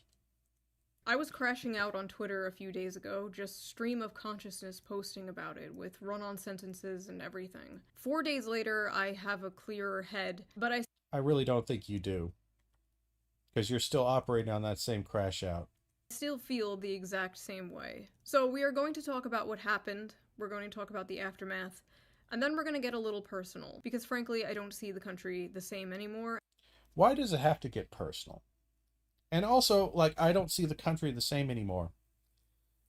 This is what broke you? I'm just so surprised. Like, how sheltered are you? Or how cruelly ignorant are you of the suffering of the tens of thousands, millions of people around you? This is what did it for you. It's just so convenient. I've used that before. It's so goddamn convenient. Ignorance allows you to have this convenient revelation. And again, it's only ever used to attack and destroy people to an alarming extent. And it's like this, oh, now I'm not going to have sympathy and empathy for the left. I can't trust them anymore because they didn't mourn Charlie Kirk's death. And it's just kind of like, look, it just feels it feels like such a one-sided battle trying to do this. It's that empathy is just expected all the time. You're expected to be completely 100% empathetic all the time. And you're supposed to be empathetic for these people on this side, this political party, this political persuasion, this ignorant part of society that never shows you any empathy or sympathy at all while you are actively doing evil. That's the big thing, is you are actively harming, going after people. This isn't just some two neutral parties. It's not the same. And I know a lot of you feel the exact same way, so we're going to talk about it after we talk about everything else. Charlie Kirk was not a healthcare CEO. He was not a powerful Why does it matter? So it's okay for the healthcare CEO. Okay, but why is it okay for the healthcare CEO? The idea is that, well, they're in charge, they're powerful, and they make policy decisions that harm millions of people. In many ways, Charlie Kirk has been involved with a lot of politics. He has been an advisor on policy and politics. And his politics, his ideas, his way of doing them even his rhetoric, that's what I'm talking about there with his way of doing it, his rhetoric is objectively harmful and non-constructive. So this idea that, oh, well, he was just a guy talking. No, he really wasn't. He really wasn't.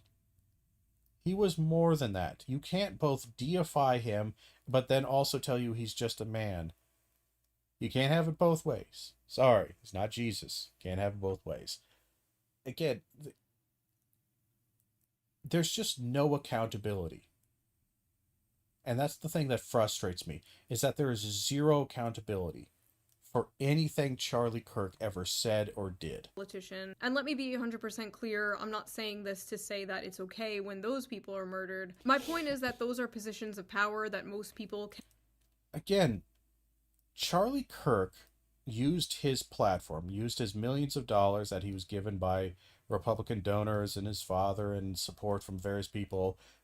He didn't start up from the ground up with just, his bootstraps, as everyone's trying to say. He was absolutely a privileged, silver spoon up his ass individual. Charlie Kirk created a watch list for professors who dared to teach or educate people on gender theory, whatever it is. And even if you disagree with it, all of those professors, they have talked about it. And I've talked with people who talked with them, who were friends with some of them, and gotten stories and gotten these ideas. And I've seen some of the stuff that they've had to deal with. They've gotten death threats yearly. Every time they were put on there, there's this massive outwave of death threats and harassment.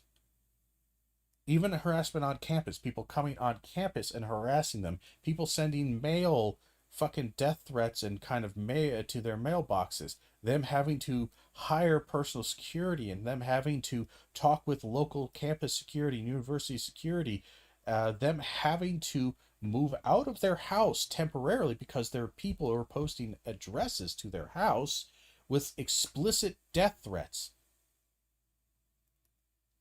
And Turning Point USA knew this, they were told about this, and did not give a shit because these people deserve to be destroyed, was the general idea. These people are doing wrong. I take no accountability for my actions, even though these are absolutely what I want. I want these people put on a board to be socially harassed with extreme prejudice. Charlie Kirk was not some powerless figure. Charlie Kirk was a very privileged person. Again, was he as powerful as the United CEO? Maybe, maybe not, but he certainly was an ideas person. And yes, he spread ideas that were explicitly and objectively harmful. As close to objectively harmful as we can get. Cannot relate to. Like, the average person is just so far removed from that world. But again, Charlie Kirk was not a normal...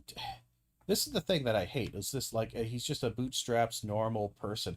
No, he wasn't. Well, so if he was, so was the CEO. They all are living in an outside world. The vast majority of the upper 10%, 5%, 1%, which Charlie Kirk was kind of a part of, they just don't live in the same reality as us. I think what happened to Charlie is hitting differently because, like I said on Twitter, he was just a fucking guy. He was a... No, the reason it's hitting differently is because you identify with him because you also aren't normal, Shoe on Head. You aren't. You're a YouTuber with a pretty sizable following who has made a fair amount of money with that following, almost certainly. Certainly, you're probably a millionaire. She's probably a millionaire. Not like a lot of millions, but depending on how much she spends her money and how much she's wasted, she's probably very, very comfortable living. She is easily in the top 10 percentile earners of America. Pretty easily, I would say. You just, again, I hate to tell, and also you do this spreading YouTube bullshit, which is itself such an incredibly niche kind of thing. You are not normal at all. And the reason why is because, I'm sorry that the extremely privileged niche industry of pundits, political pundits, and bullshit artists and debaters, who have never debated in good faith. Charlie Kirk never debated in good faith. I don't care that he believed in what he said. He specifically and selectively ignored basic facts and reality because it contradicted his beliefs. That is bad faith. Like, I'm sorry, like, you can't, it's bad faith. He was not normal, but he was of your same class.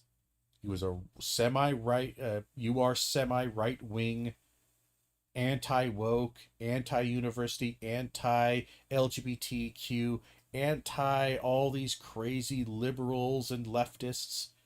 Though you yourself don't want to say you're anti it because you're privileged and you like the privilege of being able to enjoy all of the goods and the cultures and the ideas that can be produced by those very same things you rail against. You want to be able to consume leftist media if it pleases you, and leftist culture if it pleases you, while at the same time doing everything you can to talk shit about it. You just want to be a privileged individual with absolutely zero consequences of what you do and what you say.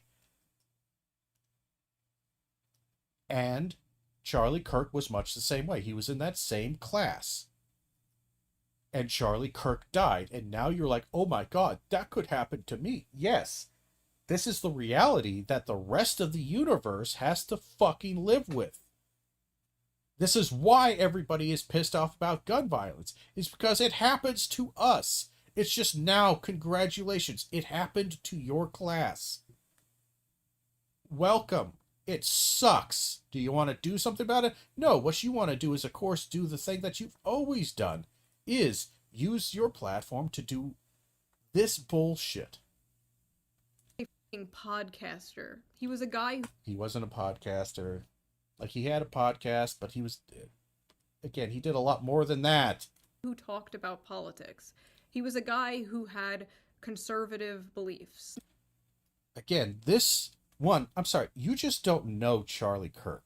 And I'm going to be honest, the vast majority of people who are talking about this, who are slobbering all over his dead dick, don't know who Charlie Kirk was. Don't know what he did in the background. Don't know how he supported various institutions and various things. Don't know how he supported various figures to get into here to enact his policies.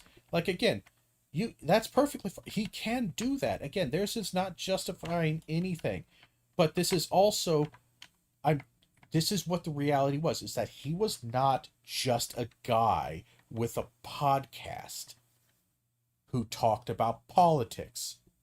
He was somebody who enacted them, who went through a great deal of effort to see them enacted, who changed his rhetoric and lied and cheated and told the truth and bent the truth and lied whenever he could to enact those policies which affect real life people, which affect their lives in a material and objective manner.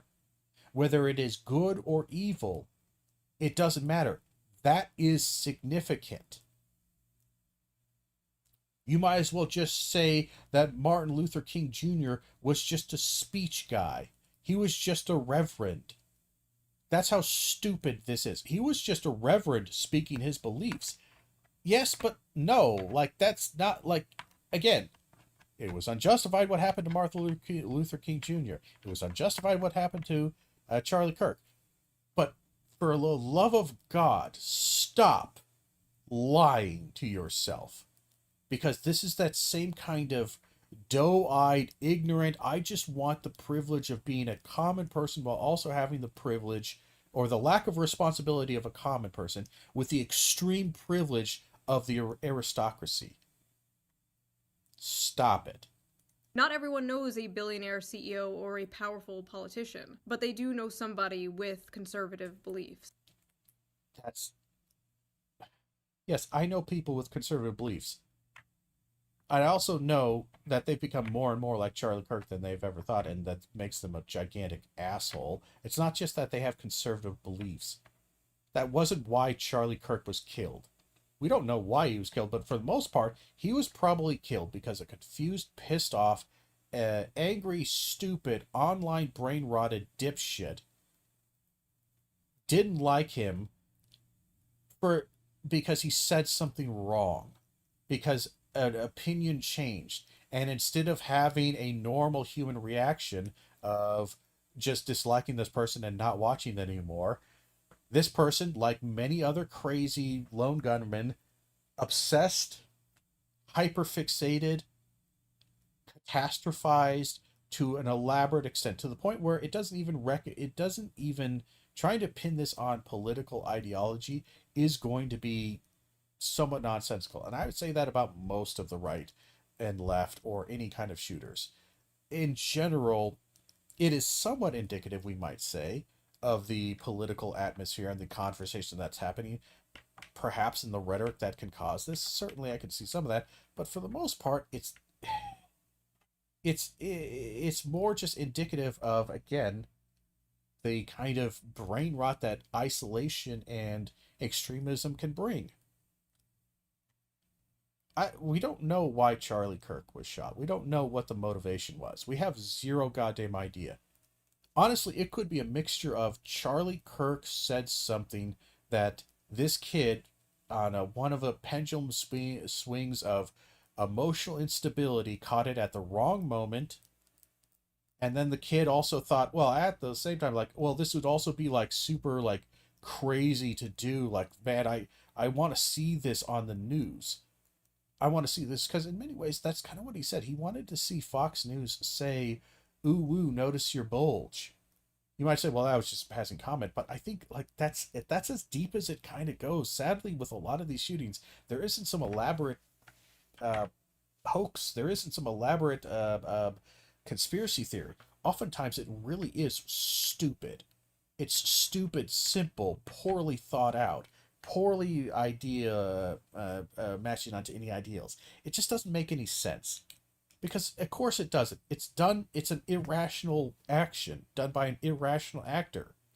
They know somebody who holds some or many of Charlie Kirk's opinions. Because despite what people in their little bubble believe, his core ideology and what he believed is the same shit like your conservative boomer uncle on Facebook posts. Yeah, that's the problem.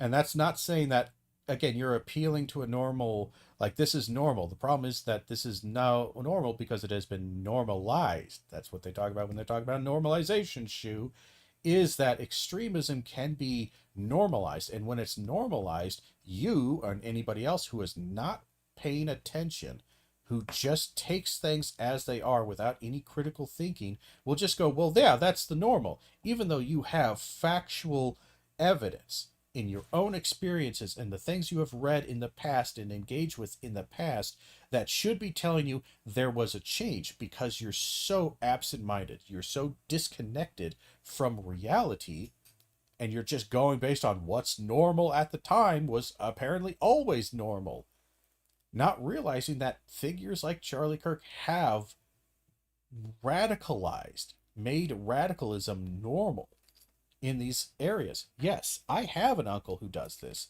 who posts this stuff. He didn't post this 15 years ago, 10 years ago. He just didn't. Maybe 10 years ago. But he didn't do it 15 years ago, 20 years ago. He just didn't. He was conservative back then too. But he didn't, because he understood, he just worked with us. But again, he became a hateful, even more hateful and bigoted than anything. Mostly just due to, again, he's just using it as an excuse for his own personal problems. But I have an uncle who absolutely has gone off the fucking deep end, who feels like now, for some reason, he posts as much as a 16-year-old girl used to post on MySpace and fucking Facebook and shit like that back in the mid-2000s. Which he would have laughed at. God, that's stupid. Why the hell are you engaging that? That's dumb. He's now addicted to it, basically. He posts an insane amount of stuff. For a guy who's constantly trying to say he's normal, good God, does he post a lot of weird shit. Desperate for likes and validation. Charlie Kirk is not normal. And his beliefs were extremist conservative beliefs.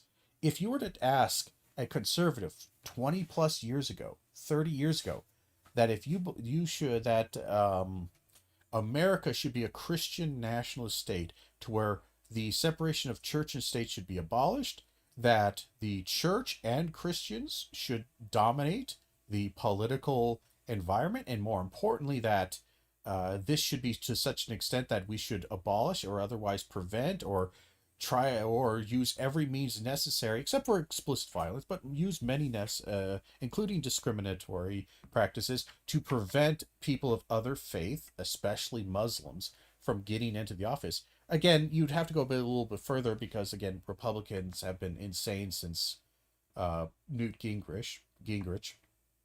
But even post 9/11, if you were to ask that of a conservative in 2020, and I'm sorry, 2004, 2005, maybe 2006, they would probably say, maybe even 2008, 2009, they'd probably say, nah, that's going way too far. That's what Charlie Kirk believed.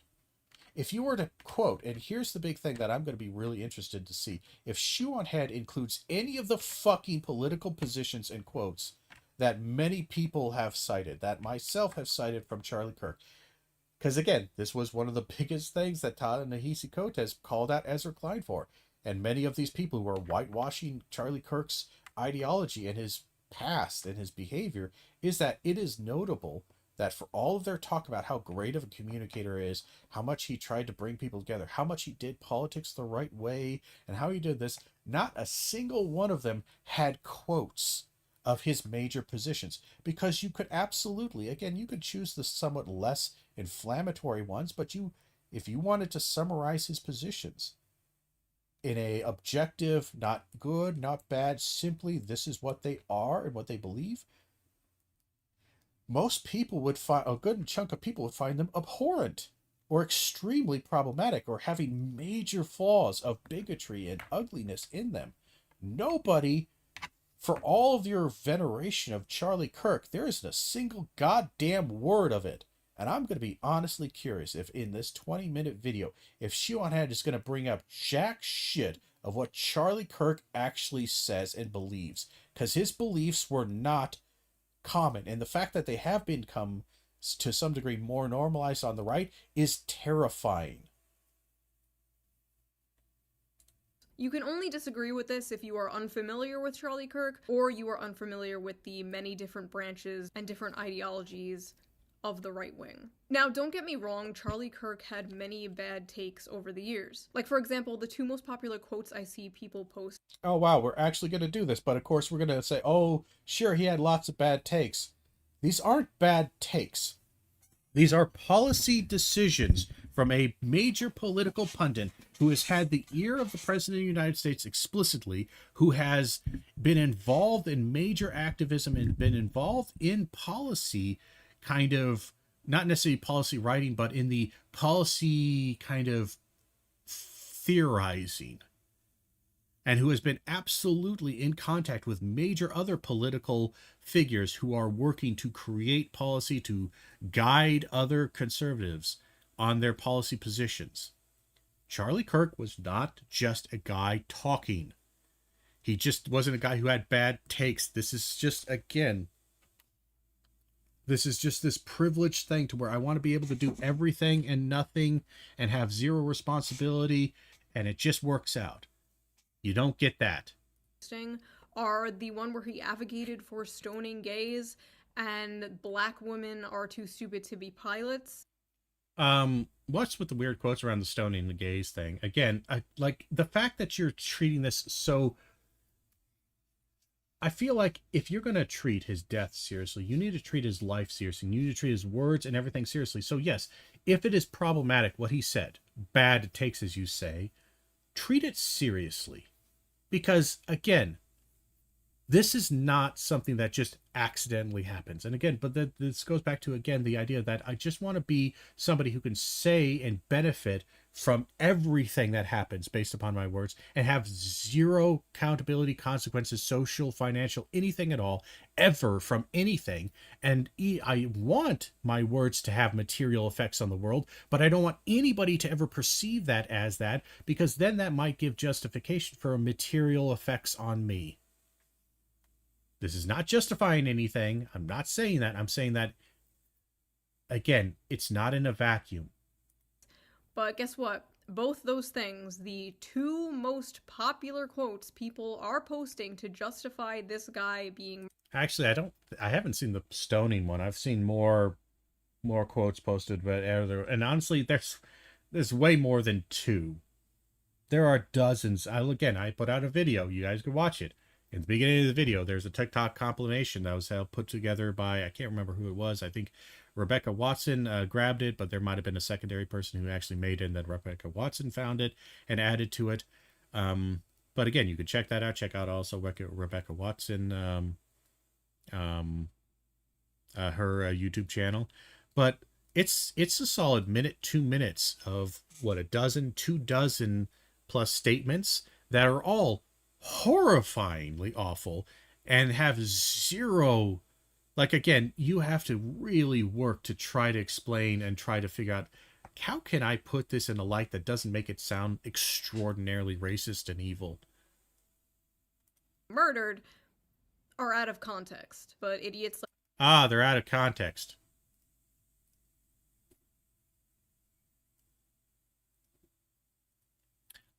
Idiots like Stephen King. He advocated for stoning gays to death. like Stephen King ran with it, then later had to apologize for spreading misinformation about a dead man. These people will build a straw man of you in their minds that gets so fucking... Yeah, that's the one.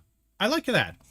Okay, so these were things. So you look at one. That's an interesting example. Okay, how about the blacks are too stupid, or black women, or the horribly racist thing that he said? How about that? Are you gonna disprove that? I hope so. You got the one. Oh wow, they strawmanned one position. Well, it's kind of hard to blame them, seeing how he's advocated for public executions. He's talked about how the LGBTQ community are freaks and they're trying to steal your children. And then he's made comments about anybody who's trying to steal children or otherwise corrupt them. They should be, again, punished in the extremist sense. They should be thrown in federal prison and maybe even executed for their crimes against the children and the innocent. It's hard to not make some of these connections and go, well, it sounds like, this guy probably wants to advocate for that and would be okay with that. mad about it that they celebrate the real you dying. Horrifying. But more importantly, even if everything was in context, who cares? Oh, he said this. Oh, he said this. I don't care. There are many... Words have no value and no power, so why are you speaking? If you believe that words have zero power, zero ability to affect and change people, positive and negatively, why do you speak? Why even communicate? Other than to just simply grunt of, give me food, give me water, I go to sleep, give me sex. Basic things, basic requests. If you didn't believe that, then why are you speaking passionately in front of an American flag to show your patriotism in your weird little fucking, what is that, like 19th century fucking housewife, maybe even 20th century housewife fucking get up? Many things he Are you trying to cosplay as a TradCon wife? said that I disagree with. There are many things he said that I think are bad. Who cares? Who cares? Well, you don't. Because you weren't impacted by them. Because you are in a privileged position to where you have money, power, and general social position through various factors that it won't matter to you. Charlie Kirk could say women aren't allowed to have any podcasts anymore. Then all of a sudden it might matter to you. But unless he says that all you women should be banned off of YouTube because they're just whoring themselves out in OnlyFans and softcore porn stuff, which doesn't sound too far off when Charlie Kirk has said before about various things. Awesome, then you'll have a fucking something to say because it impacts you. Just because, again, this is just the extreme privilege that comes with this kind of rhetoric. It is just a fact that nothing he said warranted his life being taken away. This is America. We have freedom of speech here. Unless you criticize a certain country, but for the most part, we have freedom of speech here. So after detaining not just one wrong guy, but 2 wrong guys, the FBI finally got the shooter. Only because his own father turned him in. I guess they were just too fucking busy not releasing the Epstein files to catch a political assassin. And it's interesting, this kind of change here is that you do realize that you're talking about, release the Epstein files or whatever. Like, I know Charlie Kirk made a little bit of an about change on there, but it's a little bit kind of interesting to where you can be so supportive and so defensive of one side and then bring up something that is objectively awful that they're doing and then still kind of just not really maybe realize that maybe this is why people aren't particularly interested in dealing with them because of the hypocrisy, but whatever. It was this ass demon, Tyler Robinson, 22 years old. Demon? He's not a demon. He's a human being. Stop trying to separate him from you. He's part of the human race, much like you are. Take accountability for your species. Another irony-poisoned Reddit shooter who wrote a bunch of memes on the bullets, including "Hey fascist catch" and "Notices bulges, capital OWO, what's this question mark?" I fucking hate it here. A lot of people were saying that the shooter was a groiper, which is a far-right fan of the streamer Nick Fuentes, and I have no fucking idea where that came from. I'm gonna be so honest, I have seen no actual proof of this.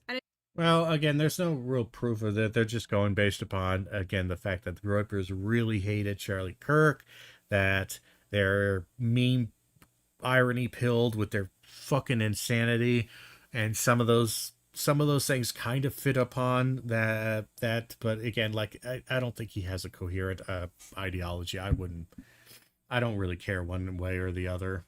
It doesn't make sense because someone further right than Charlie Kirk wouldn't call Charlie Kirk a fascist. Yeah, they would. Because again, the word has no meaning to these people because they don't want it to have meaning because they've been called this. They'll call somebody who stops them from doing what they want to do a fascist. That's how stupid these people are. Again, trying to use logic on this one is a bad idea. And they wouldn't say he was hateful. Their proof is that the shooter once dressed up like the Slav squat meme from 2012. And again, you could be upset with this, certainly. But this is all within, like, 24 hours. This was all within 24 hours. There's all kinds of stupid shit that comes out. We can criticize the stupid shit, but only if it's in somewhat indicative of a cultural rhetorical tradition, maybe. But honestly, most of this right-wing people, left-wing people, they were all spreading this for a second or two. And then I guess they stopped. Now it doesn't matter. Also found a separate meme of Pepe the Frog dressed like the Slav squat meme. Therefore, the shooter is a groiper. That is like seeing a photo of the shooter dressed like a clown, and then seeing this image of Pepe the Frog dressed like a clown, and then being like groiper confirmed. What is the connection? The shooter didn't even post the Pepe image. Like, where did the Pepe even come from? Just a bunch of liberal boomers not understanding me. Again, this wasn't just by liberal boomers. This was by also some centrists, even some conservatives were wondering this. Again, the idea that you're immediately placing the blame on this on the leftists is just kind of strange. Like, yes, everybody ran with this to a certain degree, but again, they just went with the reason why it's like, okay, somebody shot Charlie Kirk. Who has a beef with Charlie Kirk that is internet brain rotted? Well, the first one that's probably going to come to mind that are genuinely threats, that have some degree of history of violence to them, are groypers. The extreme, insane online groiper people.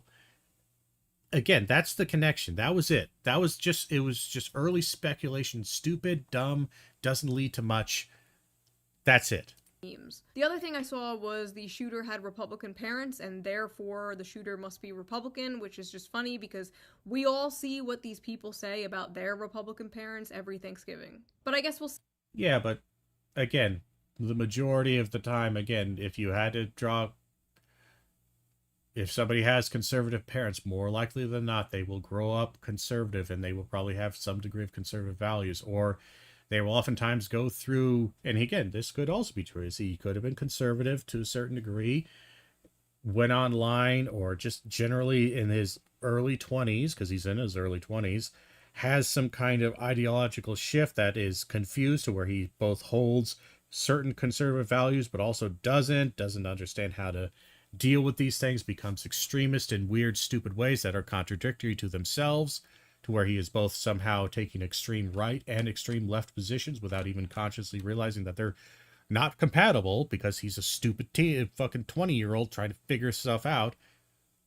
Again, you're looking for logic and coherence in in insanity and in a stupid area. See, it's September 14th when I am recording this, so maybe more things will come out. Editor Shoe here, more things came out. Definitely not a groiper. At the end of the day, he could have every Editor Shoe here, more things.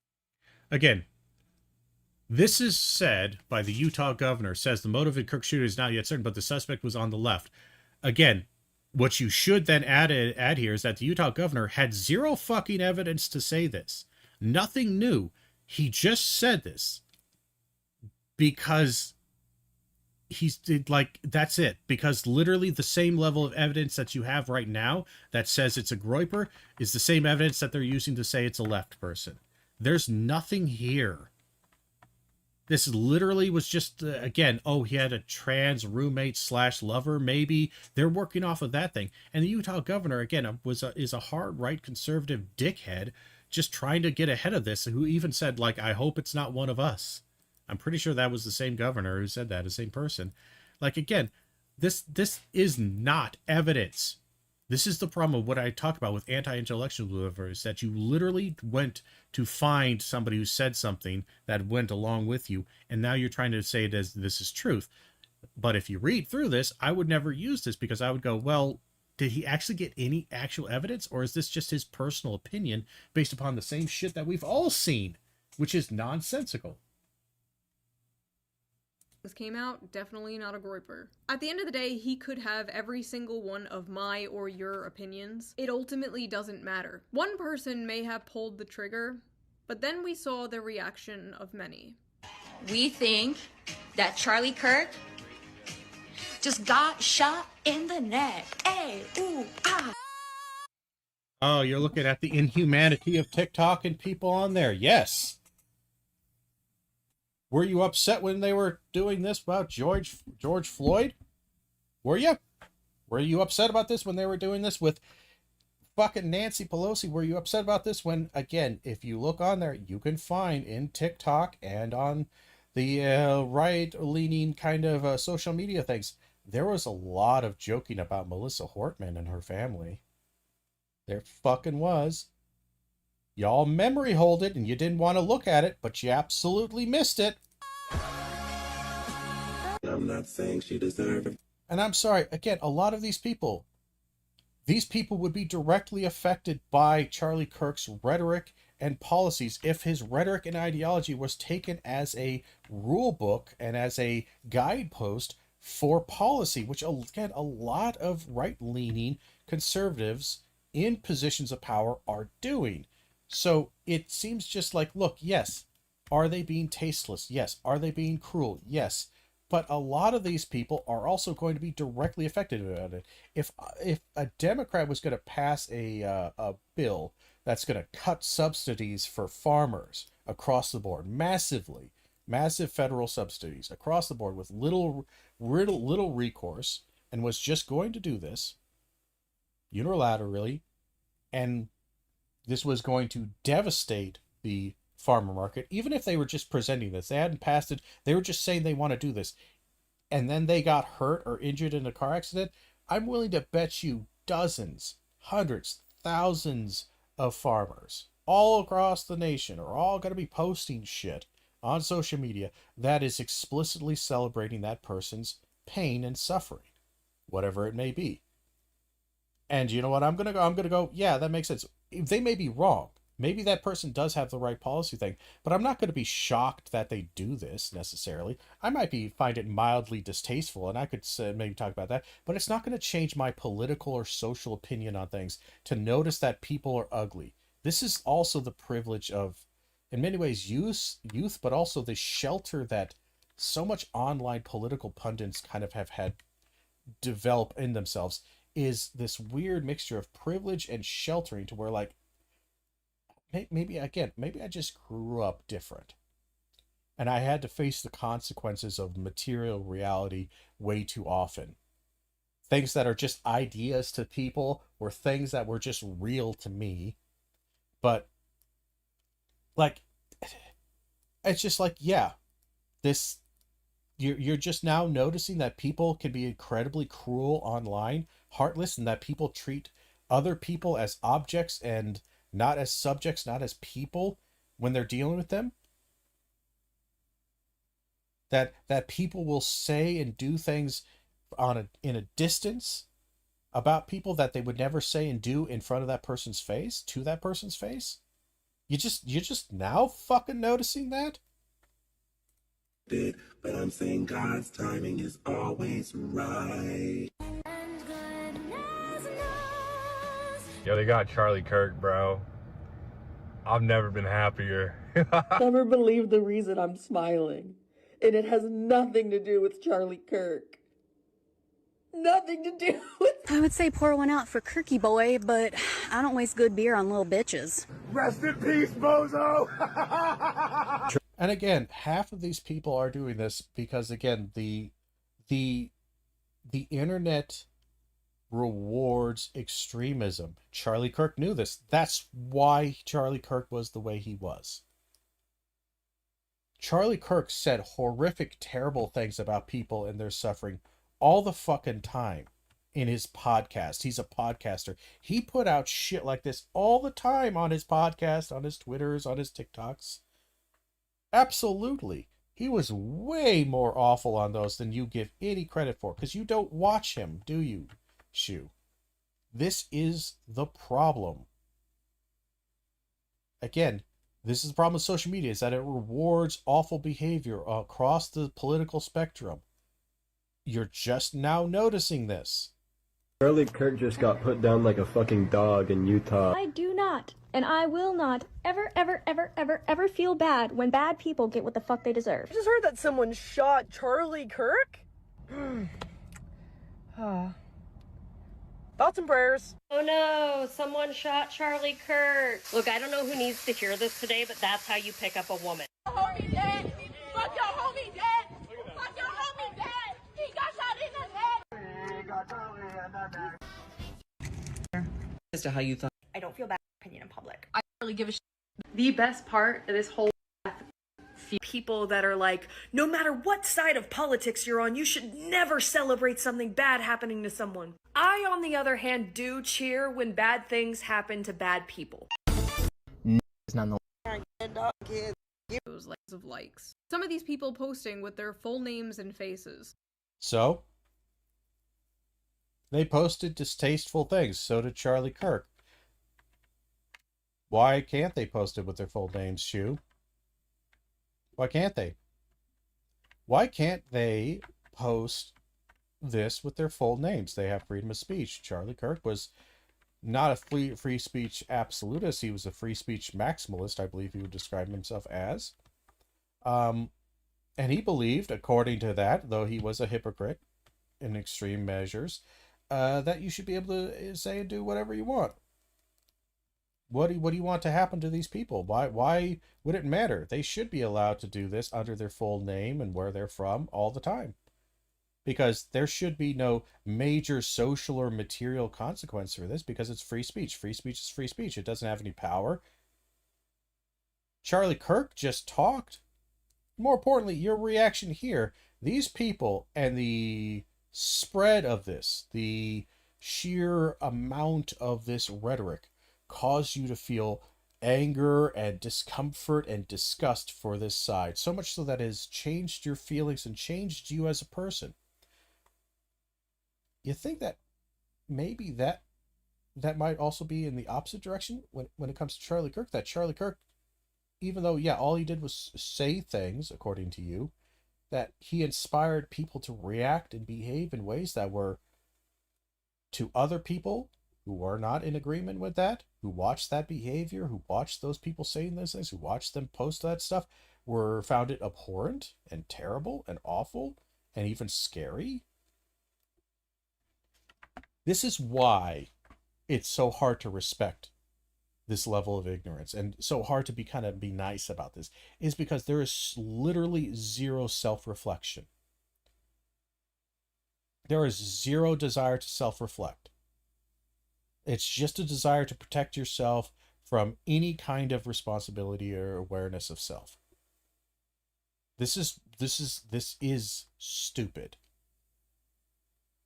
with hundreds and thousands of likes. Thousands of tweets celebrating it with 500,000 likes. And it's important to remember that all of those likes are a real person. Millions of people in this country Actually, that's probably a lot of bots, but regardless.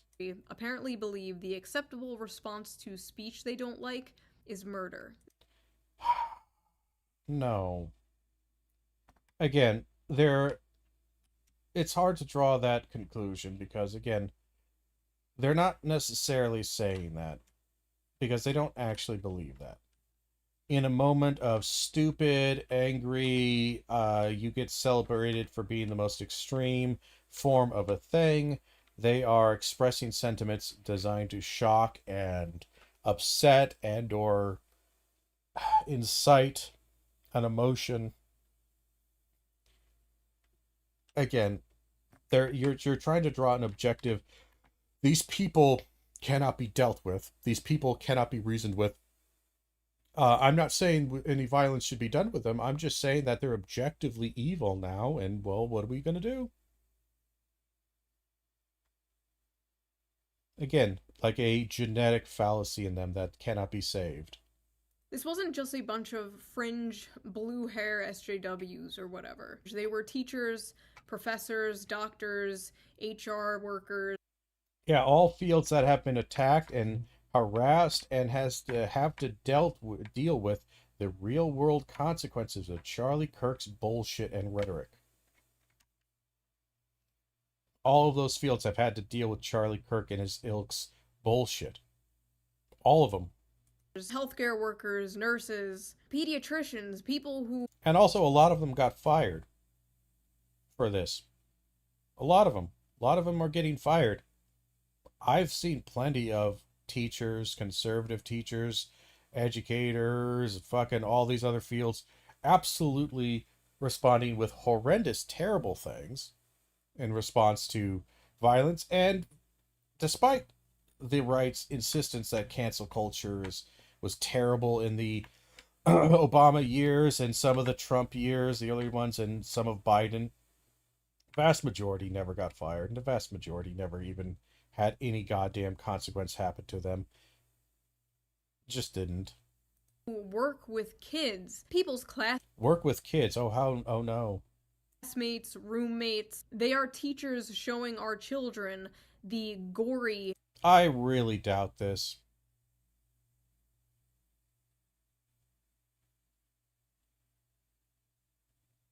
I just, this sounds utterly fucking nonsensical. And again, you found one crazy, stupid person who might have done this? Like, I can't imagine what the fuck this is going on there. And yeah, congratulations. You've harassed the teaching industry to where the only people who are going to take that job are losers or people who are just desperate for the job, people who desperately want to fix it, and probably a lot of unqualified people. I have no idea what the basis for the story is. Horrifying video of Charlie's murder. But yeah, you found one instance of terrible stuff. Great. On repeat. The hippy-dippy "in this house we believe" shitlib mask was ripped off, and underneath was nothing but psychopathic bloodlust. Yes. Underneath. That's the only thing that's underneath there. It's ripped off. These are what they truly are. Notice again the rhetoric. The rhetoric is meant to dehumanize. The rhetoric is meant to incite this. Again, you're doing exactly what these leftists, as you criticize, do. You're just doing it in a slightly different aesthetic, the aesthetic of respectability to a certain degree, but it's still the exact same sentiment and the exact same desire. Dehumanization. I have seen people on the right celebrate the death of people they disagree with. I've seen a lot of that. What are you going to do? Now you're going to say, but it wasn't as bad? Seen it. I remember Heather Heyer in 2017. But I also remember the whole internet, left and right, coming together to disavow... No, fuck off. The left and right did not come together to disavow them. The right did not come together and disavow them. The right has never disavowed violence. Barely ever. And they do a, sure, it's bad, but... kind of disavowal at best, and even then the vast majority of time, they don't even acknowledge or even agree that it exists. They create conspiracy theories that it's not actually the right, it's actually the left. And mock the few dozen people from Stormfront who were celebrating her death. The few dozen people from Stormfront who were celebrating her death. And again, you pick one thing. You want to pick something else? You want to pick George Floyd?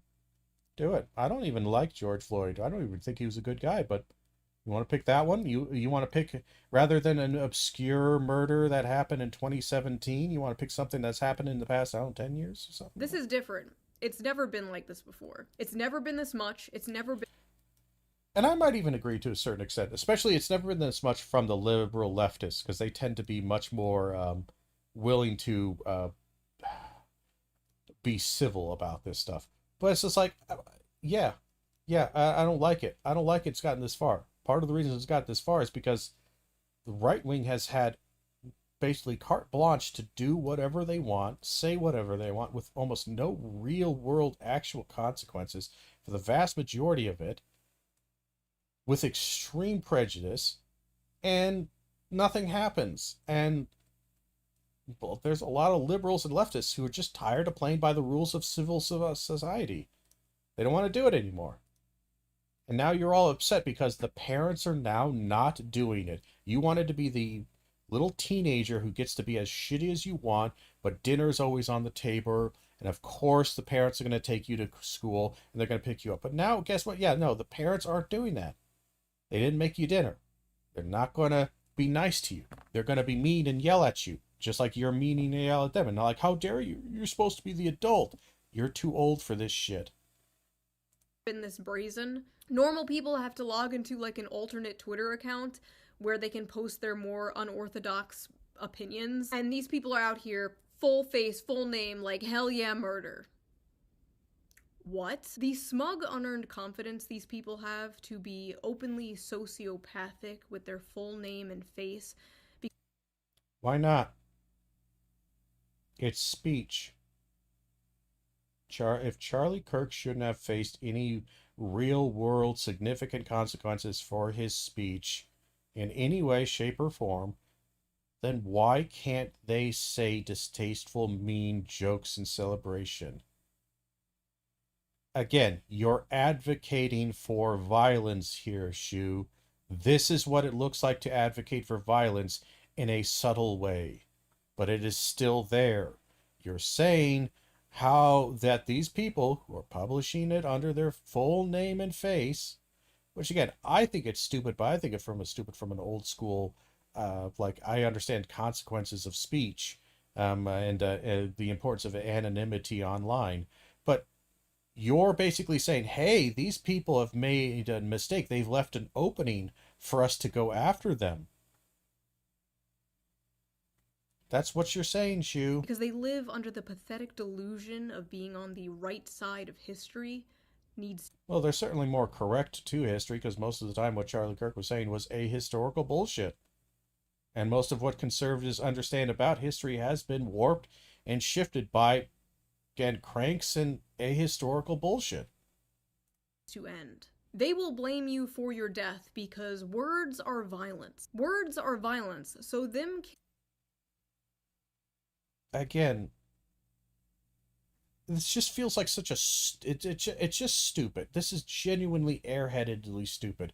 And it's also this privileged aspect where I want words to have power, to get me power, money, and effect, but I don't want words to have any responsibility of power and effect. It's just, again, it is literally teenage brain. Killing you is just self-defense. That's why they're... And again, there is no justification here. Using Kyle Rittenhouse as some kind of gotcha. Oh, if you don't condone political violence, why do you support Kyle Rittenhouse? They fundamentally don't see the difference between killing someone over speech and killing someone over self-defense, because these are the same things to them. Also, again, I don't agree with the Kyle Rittenhouse thing, but I actually could see there is a stronger link there, is that Kyle Rittenhouse went there with the desire and the general knowledge that, or at least the idea that, if trouble broke out, he was going to respond with violence and destruction. Hence why he's got his fucking AR strapped on him. That he was going to respond with violence, and he would imagine as defending the city from these rebels, from these terrorists, from all this stuff. He went there with the idea that violence was an acceptable reaction to the things that were happening. Again, it was for the most part self-defense. Not going to do that. But the idea that this can't, and again, it's not just out of that, it's also the glorification, because again, they've glorified the murder of these people who did it in self-defense. Oh, they were, well, because they were in the wrong, they were attacking. Yeah, but for at least 2 of those victims, part of the reason you can kind of understand why they attacked Kyle Rittenhouse. They shouldn't have. And ultimately it was just deemed as self-defense, but there's no evil party in those 2 deaths. The latter 2, or I'm sorry, the latter 2 shootings, I should say. The first shooting was definitely self-defense. The latter 2 were also self-defense, but there's no real villain there. But they've been villainized. They've been mocked. They've been laughed at. That's a part that you conveniently skip over because it's, again, inconvenient for your privileged position. So I'm going to be the one to point it out because of course I am. I saw nobody else do it. Why are most of them women? Most of the people celebrating are women. Like, it's a good... Because, quite frankly, Charlie Kirk, along with Joe Rogan, they exemplify a toxic masculinity aspect that a lot of women, center left, really fucking hate traditional conservative kind of men, especially that conservative, restrictive, shut up woman, I'm a man, I'm speaking. And that's literally Charlie Kirk's kind of ideology. He kept saying, again, he talked out of both sides of his mouth about respecting women, then telling women, submit to your husbands. And quite frankly, fuck yeah, that's going to piss them off. Yeah, congratulations. You insult an entire gender repeatedly, over and over again. You attack their rights as they see are their rights. Yeah, they're going to dislike you. And women tend to be more liberal. Congratulations, you've learned about demographics. Like 80-20 ratio all over the internet. What is going on, ladies? Basically, the whole country is shook because last year they realized how many people would celebrate the murder of a president, and this year they realized... Again, the amount of right-wing people who have talked about how it would be okay if Joe Biden died, how they want to see him die, how it would be fine if he died, about how he should be put in prison and executed as a traitor, which is what Charlie Kirk said. The amount of people who have talked about that or talked about how Harris needs to go down. Like this, again, clutch your pearls harder. Realized how many people would celebrate the murder of them. At the end of the day, this is all the inevitable conclusion of the punch a Nazi thing from like 2017. Do you guys remember that? We always knew it was a slippery slope. That's why we were against it. And they always say this dumb shit like, if you don't want to be called a Nazi, stop. Oh, hey there, Hectic Hex. Agreed. Lock her up. Not sure who you're talking about as far as lock her up. Not sure who you're referring to as lock her up, but we'll see.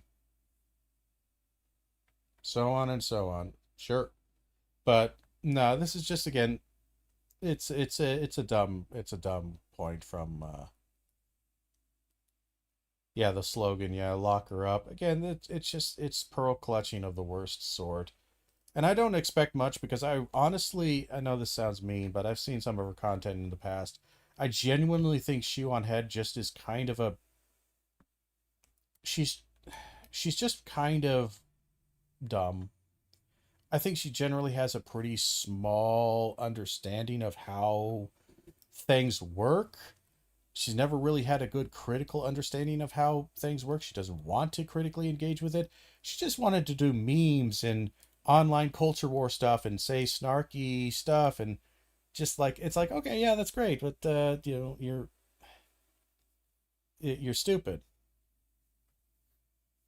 And again, like you could say this, but like you generally don't understand stuff. You don't understand how it works. You don't want to understand how it works. Let's see, the slogan, Night Media, they own Hassan and Asmongold and many more. I'm not sure what Night Media you mean by that, but how they own Hassan Asmongold. I'm not sure who owns, like, maybe you're talking about, what is it, like, the Amazon and Twitch streaming and all that stuff, how they own them. I think that's more of a situation, especially when it comes to streamers and stuff like that. That's more of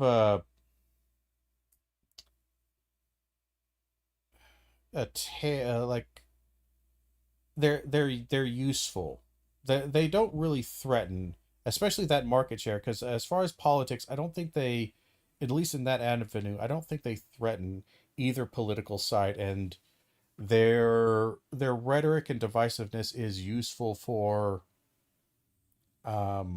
creating, again, I'm trying to think of the actual, like, the policy, the idea in economics, especially in Wall Street, but the essential idea is that to make money on Wall Street, to make money on investments, chaos is way more lucrative in the short term than steady growth. Steady growth is nice.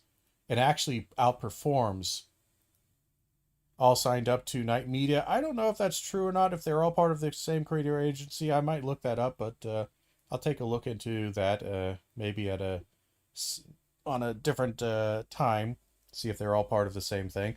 But the big thing is that, again, in short term, chaos is way more profitable than steady growth. Steady growth outperforms chaos in the long run, but nobody gives a shit. If you constantly are shifting from one point to the other point, you just create chaos. You profit off that chaos, and then you leave before the check comes and the fallout happens. So most of the media that you're looking at, whether it be again creator agencies, whether it be Amazon or Twitch or anything like that, they profit off of, ironically, viewpoint diversity, and to a certain degree, and they profit off of extremism. I also like how, like, again, just don't be a Nazi, it's pretty easy. There's 5 views on this. She pulled out one thing from 5 views. It. And they always say this dumb shit like, if you don't want to be called a Nazi, stop being a Nazi. Even a congressman from... Here's the interesting thing about the whole, if you don't want to be a Nazi, stop being a Nazi. Again, this shows, again, the general lack of awareness and understanding of anything that she's been dealing with over the past, I don't know how long she's had a career, probably close to 10 years on YouTube. I seem to remember her existing sometime back in the 2016s and before then, so she's been around for a while, and she still doesn't understand anything. Is that the reason why people call conservatives Nazis, or they refer to them, is because oftentimes their policy positions and the actions that would be necessary to undertake their policy, to enact it, would require a great deal of fascistic and extreme abuses of, again, rights and privileges that are reminiscent to the same things that the Nazis did. Again, I don't agree, and I think it's a lazy thing to just compare people to Nazis because it's somewhat ahistorical and unnecessary, but shorthand, like, the reason why they were calling them Nazis is they behaved like Nazis. Like, looking at this right now, the response to Charlie Kirk's murder from the Trump administration and major powerful figures, the immediate social consequences, the immediately canceled, the immediately hounding down, the immediate hunting for names to get these people banned and fired, the immediate desire to outlaw and to create terrorist designations for things that are not terrorists, like Antifa. There is no Antifa organizations. Like, it's at best a vague ideological position, but you're going to make it a terrorist thing. Why? Because then it allows you to carte blanche apply that to anybody who is anti the institution and anti the institution's authoritarian moves. You don't like Trump and you disliked him and you called him a Nazi. That sounds like Antifa rhetoric. You are going to be investigated for being a terrorist supporter. This is exactly, again, pick up a history book. I have a minor in history. That was one of my subfields, especially World War I, World War II, and the interim period. Not specifically, mostly in U.S., but I did look at some stuff with obviously Germany. You look at the rise of Nazism, fascism in Europe and shit like that. This is exactly the kind of the playbook that they did, especially once they got power. Once these kind of center-right, more conservative elements of the German government kind of gave them an inch, Hitler and his supporters took a mile. And they didn't stop. And then they started using the rhetoric of these terrorists we need to take out. Again, they didn't necessarily say terrorists because this is a newer concept, but the same kind of idea happened. Yes, the reason they call you fascists is because you behave like fascists. That's the end of it. And sometimes, yes, it's a very inaccurate description, and they probably shouldn't use it, but that doesn't mean that what you're doing is at all morally, ethically good in a democratic, conservative or liberal idea or democracy. That it doesn't work. My state, New York, was like, oh, if you want to stop being called a fascist, you should stop being a fascist. Yes. Yeah, that's great. Except you've called everyone and their mother a fascist and a Nazi for the past, 15 years. Yes, because they keep, again, this is what Shu doesn't understand. And honestly, again, I don't think Shu is very conservative. I don't think she's very liberal. She's probably kind of more liberal libertarian, actually, than if you really thought about it, because she's just kind of a privileged, stupid person who just wants to have zero consequences for the things that she does and the things that she talks about. She just wants to profit off of it. Okay, great. But again, the reason why they're doing this is because conservatives, especially the hard right-leaning conservatives, the MAGAs, the Tea Party before them, have normalized extremism. They normalized extremism to an alarming extent. They kept pushing the overtone window of acceptable kind of things. And yes, now there is a massive, massive gulf between what most liberals, not even leftists, just most center-left kind of Democrats and even conservatives, because I know there's more than a few conservatives who are absolutely beside themselves, apoplectic with rage and anger because they really hate the Democratic Party. They hate voting for, they hate working with liberals, but they're looking at the conservative party as it is right now. They're looking especially at the MAGA conservative factions. They're looking at all of these people, which are becoming the majority of the conservative party, or a good chunk of them, and they are horrified. They're like, okay, I literally can't work with those people. Like, I hate working with Democrats and liberals, but I'm willing to do it because some of them have good ideas, some we have better ideas. But these ideas and the way they do stuff is just antithetical to American values. There's a reason they called you fascists, is because you guys kept becoming more and more fascist every goddamn year.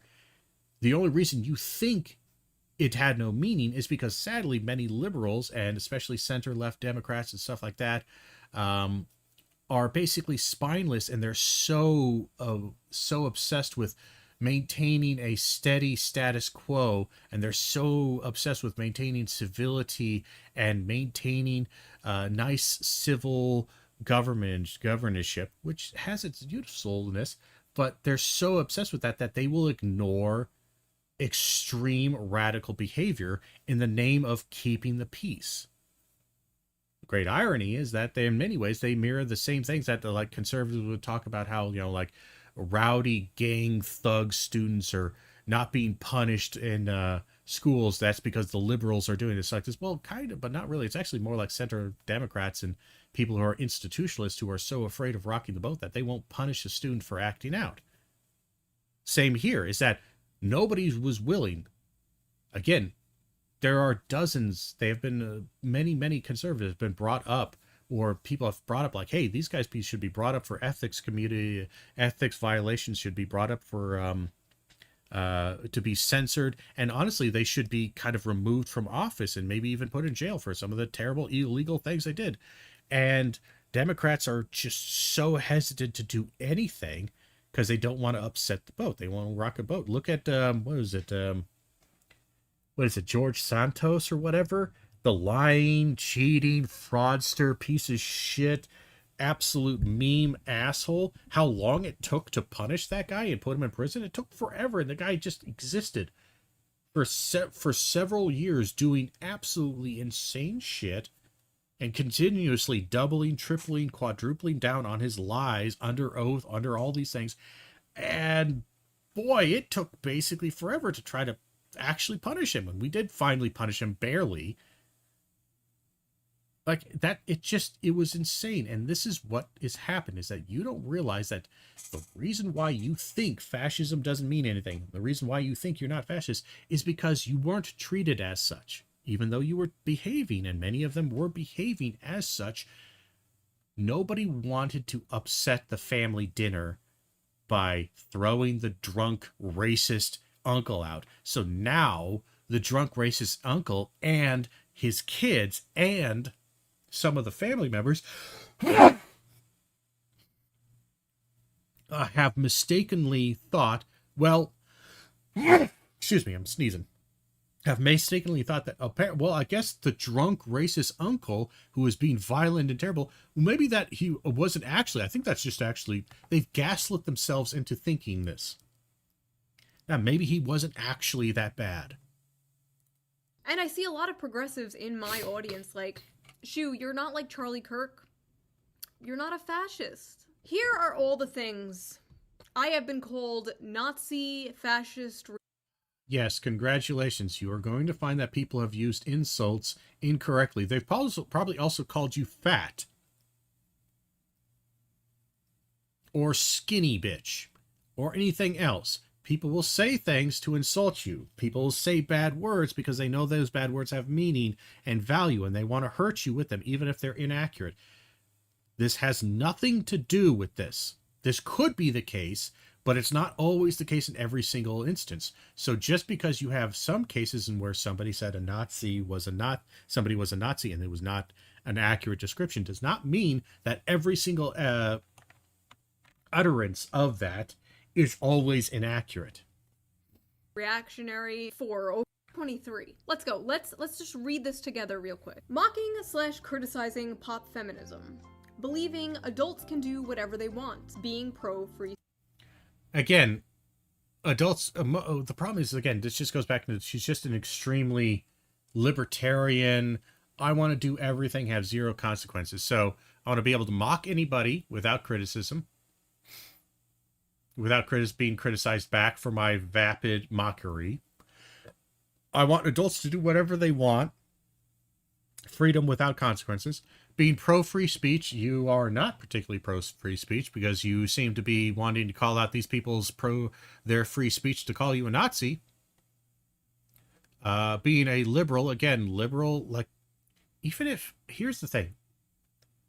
Whether you're a leftist, a liberal, or conservative, if you can't, did somebody join? Maybe it was just me disconnecting, reconnecting to Discord.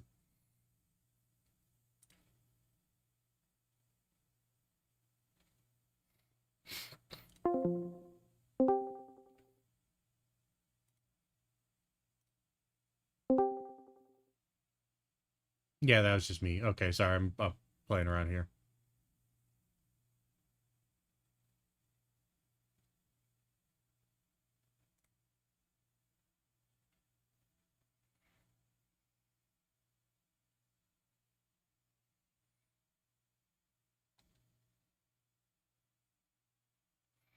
But yeah, anyway, sorry, we're checking with Discord here. And again, all these things I've been called them Nazi fascists. And again, out of context, without any kind of connection, this is the issue that I have. Is or sorry, I was going to go on to this, is that if you're a liberal, if you're a conservative, if you're an independent, if you're a leftist, if you have zero understanding about the failures and the issues of your own philosophy, because nobody has the perfect solution. They all have some strengths and they all have weaknesses and they all have blind spots and issues. And those blind spots and issues can get answered to a certain degree the deeper you go, but also the deeper you go, the more likely you are to find that the application of these solutions is not quite so clear cut, that theoretically they work, but more materially and kind of in the actual, real world, it may not actually work out because there may be lingering issues that just can't be overcome. If you aren't aware of your own side's problems, you're a jackass and you shouldn't talk about this shit realistically or seriously. Doesn't mean you can't talk about it. It's just you should probably avoid talking about it. And if you do talk about it, you should always kind of qualify every single statement you make of, I'm a dumbass and I don't know, which I do a lot. I'm a dumbass and I don't know a lot of things. But here's the thing. I like liberalism to a certain degree, but I also have read enough leftist and even liberal literature to understand that there are some major philosophical, economical, and just general ideological blind spots, errors, and problems that come with liberalism. Certain assumptions that liberalism has to make, or that was assumed without realizing, these unspoken assumptions that cause major problems. I have no problem saying that, even though I do like some aspects of liberalism, because I'm not an asshole and I'm willing to accept their strengths and weaknesses. That's it.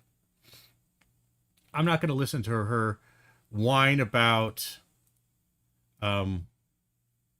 again, people calling her bad names. We don't care. Criticizing eating. I just don't care. Yes, congratulations. You've been criticized by things. I'm a better person than you for celebrating the death of a Nazi. And actually, it's pretty weird that you're not, and simultaneously asking people to have empathy for the Nazi. Nazis have children and families, right? But Nazis also get shot in the neck.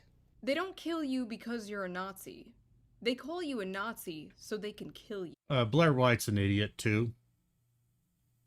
Again, they call you a Nazi so they kill you. Again, this is just silly and stupid. This is silly and stupid. And honestly, even if you were to take this as a grain of truth, you calling these people subhuman, crazy, evil, terrible, blah, blah, blah, blah, blah, you are literally calling them X so that they can face consequences for being X. You state them as such, and that makes them that thing. Oh, but I have receipts that they did do the thing. Well, maybe there's context, and maybe that. And again, people can absolutely put out that, yes, guess what? They don't call you a Nazi for no reason. They call you a Nazi because you do Nazi stuff. Now, I'm going to talk about my personal feelings of the situation because I know a lot of you can relate. I know a lot of you have been feeling the exact same way. So I will try and put it into words for you. I have friends who were friends with Charlie Kirk, but I didn't personally know him. We follow each other on Twitter. So you're biased. You have friends of friends. Yes, congratulations. I have no doubt that Charlie Kirk was nice to his friends and loved by his friends, and that's tragic, and that is part of the tragedy, is the pain and suffering that's going to happen to those people. No doubt. That doesn't change, that just doesn't change the fact that he spent almost all of his time lying, misrepresenting. It's like, oh, well, he believed it. Again, I believe strongly in the idea of the justified true belief in a philosophical sense, in that, I'm sorry, he does not have justifications, just cause, and to believe untrue things that he knows are not true. But he wants to say it because he knows it's not true in this instance, but he wants to imagine it's true in other instances that haven't been found, based upon the fact that he just wants to believe it. Like he doesn't have a strong justification for his belief structure. And his belief structure is explicitly anti-life in many ways. So I'm sorry. The guy lied all the time. I don't care if he gaslit himself into believing his own lies, he still lied knowingly, and then he chose ignorance and stubbornness over truth. I'm sorry, if I had to deal with that person, and that's the only way in which I've had to deal with that person, I don't go to a cookout with him. I don't get to do all the stuff that humanizes him. Yes, guess what? He's going to be dehumanized. This is a problem of society from the beginning. Welcome to reality, Shu. This is what you do all the fucking time. With everybody, with all of the people, with the pop feminism that you mock, you look at this caricature of it based upon your own biased interpretation, which is fine. You can do that, but it's not morally or ethically good necessarily. And people can have problems with it. And it is problematic. I've been to the TPUSA Amerifest in 2021. You went to one of those fucking cults? Jesus. Like, yeah, you're not an unbiased source here. Actually went there planning to make a video making fun of it, but I had so much fun. But you make fun of it in the same, you would make fun of it the same way that people nerds make fun of nerddom. They don't make fun of nerddom to destroy nerddom. They make fun of it as kind of like an inside joke, like, this is not serious, look how cool we are. And met so many friends that I'm still friends with to this day. So yes, you met people who are nice. Yes, people when they're in a place. Guess what? If you go to a feminist conference full of feminists who are going to tell their feminist stories and feminist political ideologies, and you went there and you weren't explicitly attacking or trying to provoke a reaction to them, and you just went there as like, oh yeah, I'm kind of a member, I'm joining in, I'm willing to bet you would meet dozens of people who you like and find interesting. Congratulations. People in a positive environment that validates an idea that they like are going to be likable. So that video never happened. I disagreed with him all the time. You can literally go to our Twitter interactions. Never happened. I disagreed.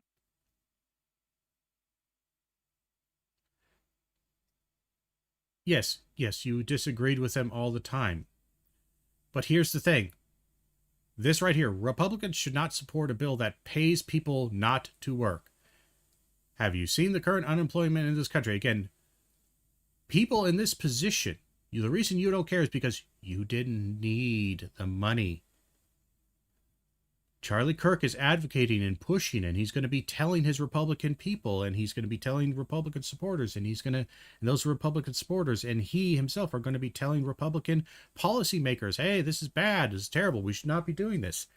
This is during COVID, it looks like. Yeah, July 21st. We shouldn't be having, people are going to be unemployed. We shouldn't be having the government pay them to not work. That's stupid. These people needed those checks to feed their fucking family, Shu. You didn't. This is materially affecting them. So when they're sitting there and they're waiting for their check or hoping for their check, and they're looking at their bottom line and they're hearing about how the government is thinking about, okay, we're going to be getting some money to you guys, and we know you aren't working because we've had to shut down the country to prevent this very preventable fucking pandemic.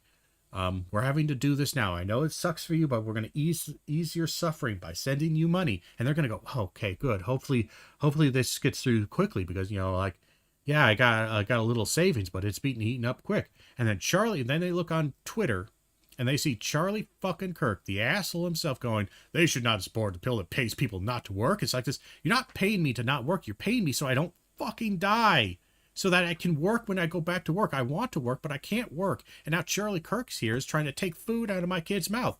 That's going to piss people off, Shu, because it affects them.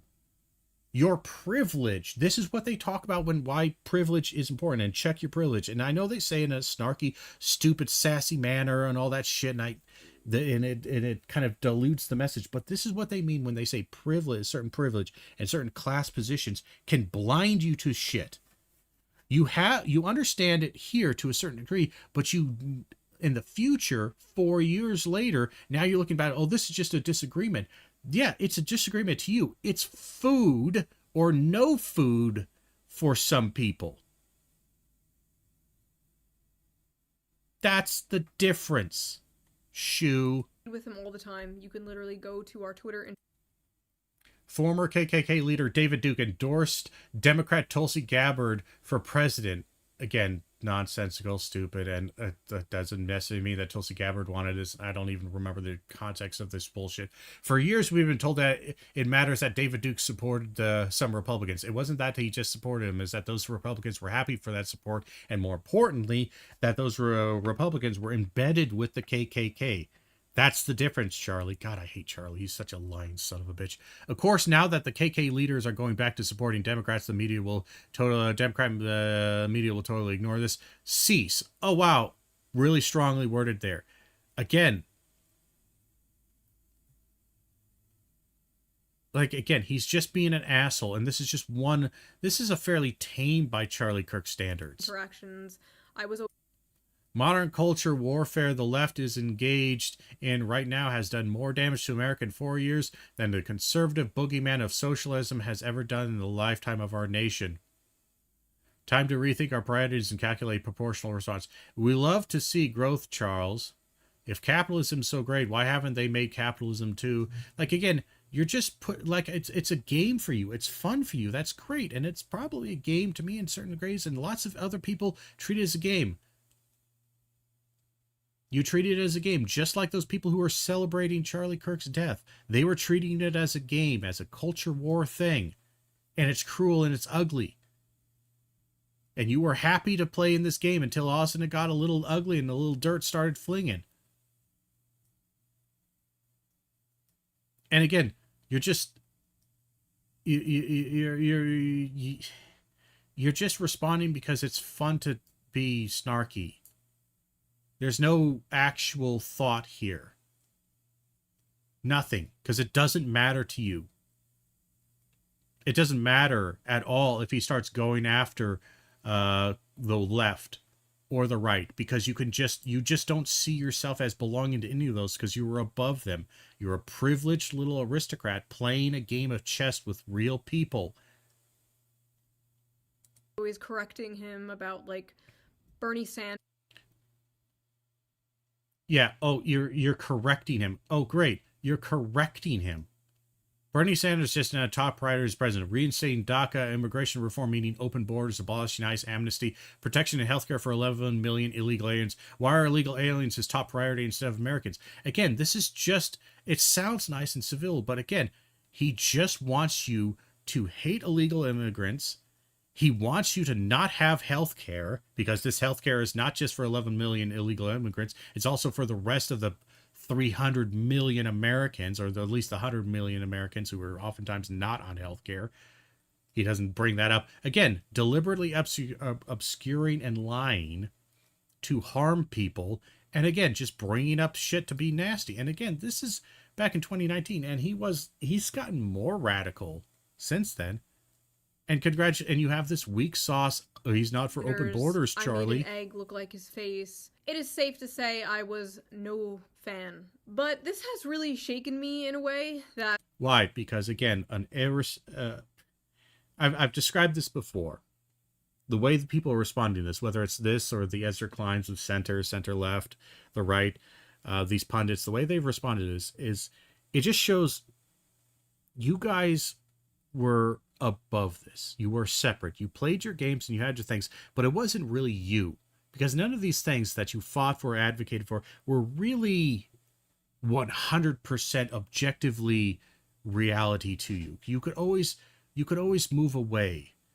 You were like this, the aristocracy on the hill, playing this little game where you were on red side and blue side, and you piloted these terrible armies like an RTS, except the people, the little lemmings, the little Zerg, the little space marines that you're sending after the Zerg and the fights, those are all people. And the destruction that's happening in those cities as you're dropping your nukes and you're dropping your big hive lords or whatever the fuck, those are the cities where people live. But you don't. You live on the hill. And Charlie Kirk was playing with it, and everyone else, and you play on a big field, and there's lots of mini games amongst many people, and sometimes you're playing on one side, sometimes you're not, and you're playing for fun and enjoyment, and you care for this maybe even to a certain degree, and sometimes you really are invested in winning this particular match. And it just so happens that Charlie Kirk, in one of these things, accidentally falls from the hill, rolls down and dies. Rolls down, and one of the little zerglings that's out there, maybe it was one of yours or his or somebody's, it doesn't really matter, one of the zerglings ate him.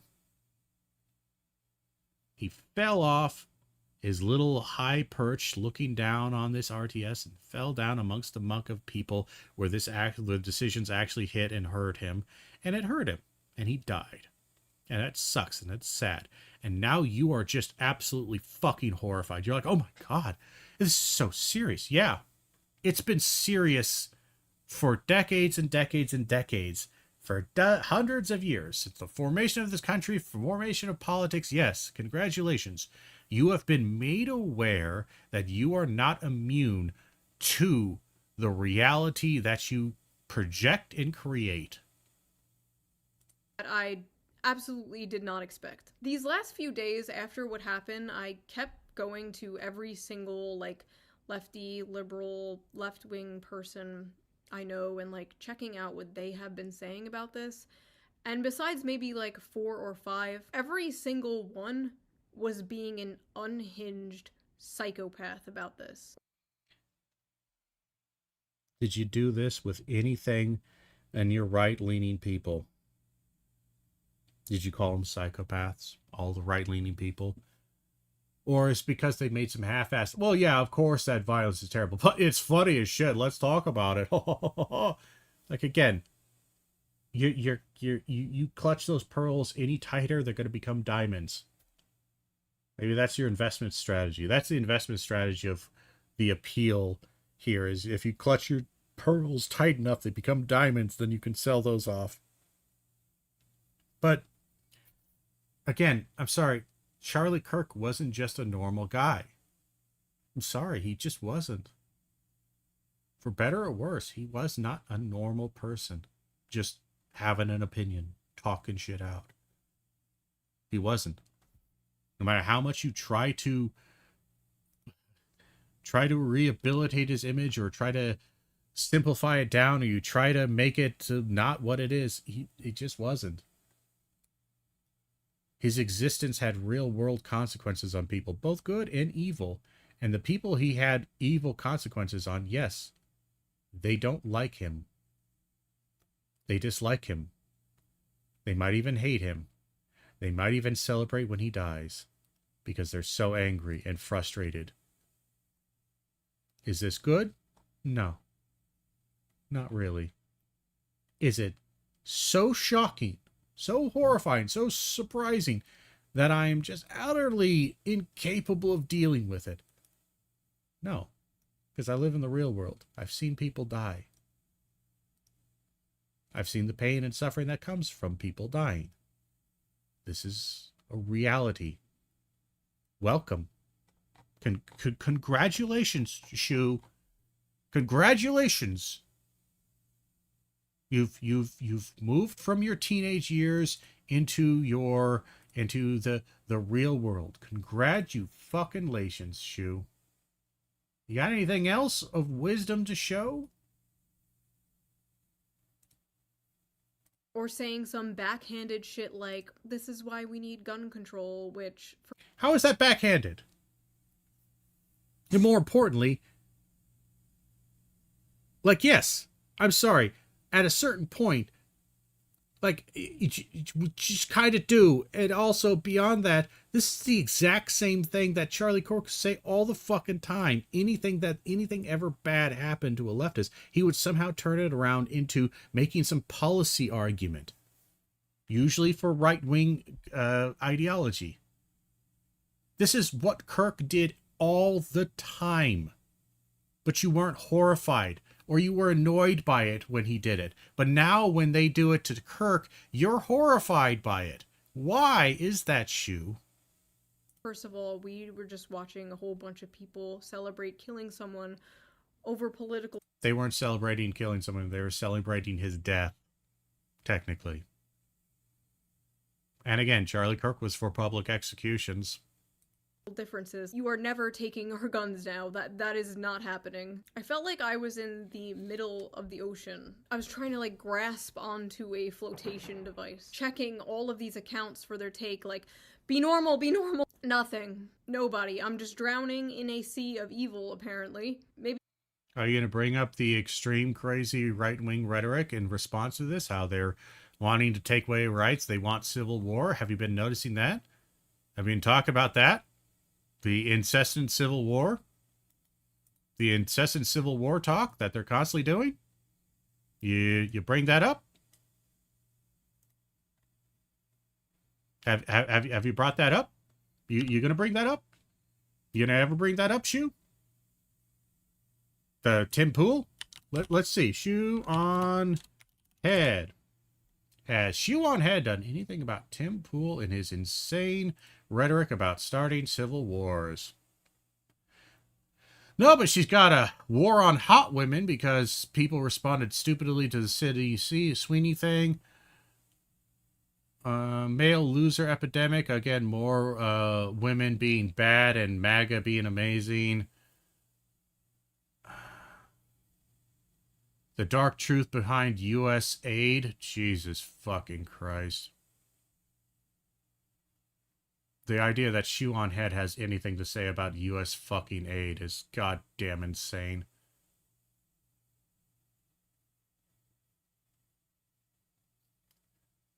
More excusing for people voting for Trump. Because, again, we can't criticize Trump. It's just like, well, we can't expect better from conservatives, so we just got to criticize leftists and whatever.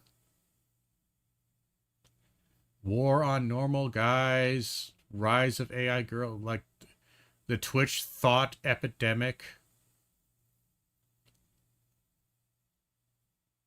It's just, what's that word? Pick me behavior? I hate to say this, but oh, and there's misinformation police. Yes, people who are the police who are telling you this is misinformation. They themselves are bad. It's such a black or white, on or off thinking that has zero critical engagement. That's just like, well, you're just kind of stupid. Maybe I was just blind up until now. You were blind. You're still blind. You're still incredibly blind to the absolute depravity and the extremism that has happened on both sides. And you're also blind to the fact that the ones who have been raising the temperature consistently for 30 fucking years have been Republicans. Yes, many leftists and liberals have not been doing a great job at tamping it down, but it's really hard to put out a fire when one person is pouring gasoline on it and you're having to put it out with your fucking feet and your hands and a blanket. And one person keeps insisting on pouring more and more goddamn gasoline and spreading the gasoline to other fires. Yes. You have not been paying attention. You have been blind. You're still blind. You're just accepting a different blindness because it makes you feel better about the cognitive dissonance that exists in that mostly empty head. Maybe they changed. Maybe I changed. Is everyone going crazy? You did change. Or more importantly, actually you didn't change. Because then change would imply as a position to exist at. And a change from one position to another. Is that you just want to exist in this amorphous liberal libertarian, I do what I want when I want, and nobody can ever tell me what to do, and I just get the ultimate freedom to engage in all these things, and there's never any consequences, there's never every real restrictions, and I just have lots of money and I get to have fun. Crazy, or am I going crazy? I don't know. All I know is it is clear how they reacted to this is how they would react to me, my family, my friends. Yes, make it about you. They probably wouldn't. The majority probably wouldn't even know who the fuck you are, and they aren't going to react that way. And here's the thing. If let's say a leftist. Let's pick a leftist. What's a left-leaning figure? If Destiny got shot, do you think the conservatives would have responded with kindness and empathy? Do you think Charlie Kirk would have? Or do you think Charlie Kirk would have said something along the lines of, well, it's kind of tragic, but it's what happens when you're a crazy-ass leftist and you incite this crazy thing. It's his fault. Absolutely. This is why we need God in schools. Do you think they would have, the conservative Twitter, TikTok, YouTube, do you think they would have been sympathetic if that highly polemic figure, Stephen Bunnell, goes by Destiny, debate Lord, debate bro himself, or Hassan Piker? Do you think they would have cared? Like, this is genuine. Like, I've been mean very much in this thing, but maybe this is the message I send. Maybe I'll clip this and send this to you. And I need you to understand. I think you're just terribly fucking naive. I think you're terribly naive, and you've been kind of sheltered by privilege, money, and many other things to where you can just kind of exist without real consequences for your actions and for many actions. And you've just kind of hung out and been increasingly okay. And this is why you like the conservative side more is because the conservative side is allergic to responsibility and accountability to an alarming extent. And now that maybe the shoe's on the other foot or the shoe's on the other head for a second here, and maybe in this moment, again, a lot of leftists and a lot of liberals and a lot of conservative or Democrats, maybe they're just really fucking tired. Maybe they just don't want to do it anymore because they know you laughed when they died. And you might say, oh, I've never laughed at it. You did. You made mockery. I have no doubt. If I go through your fucking Twitter, if I go through your social media, I go through your YouTube, I'm going to find you making light. And you may say, oh, well, it was a tragedy. But joke.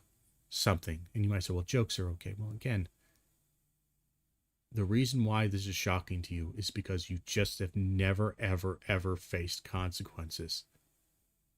You just haven't.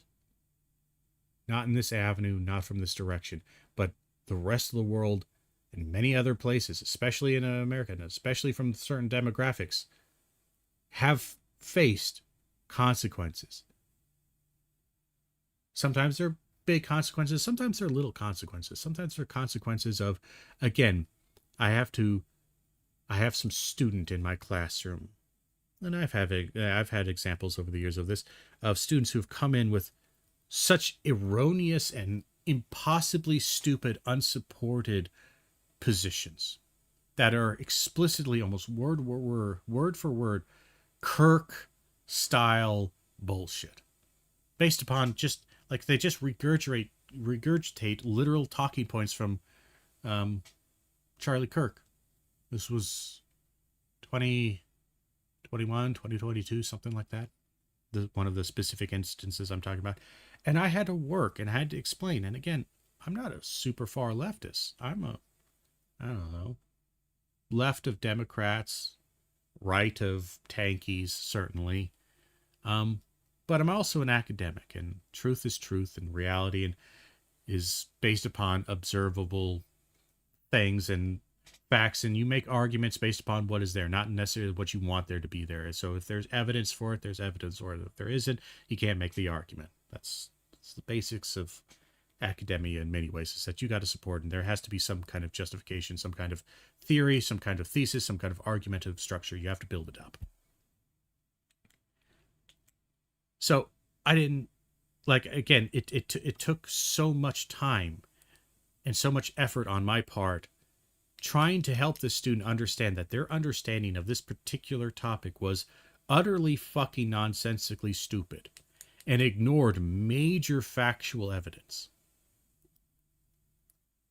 And ignored, even if they disagreed and they didn't even understand the thing that they didn't agree with. They didn't understand anything. And there's such a work trying to explain to them that, like, no, you cannot say this is wrong without actually understanding what it is to some degree.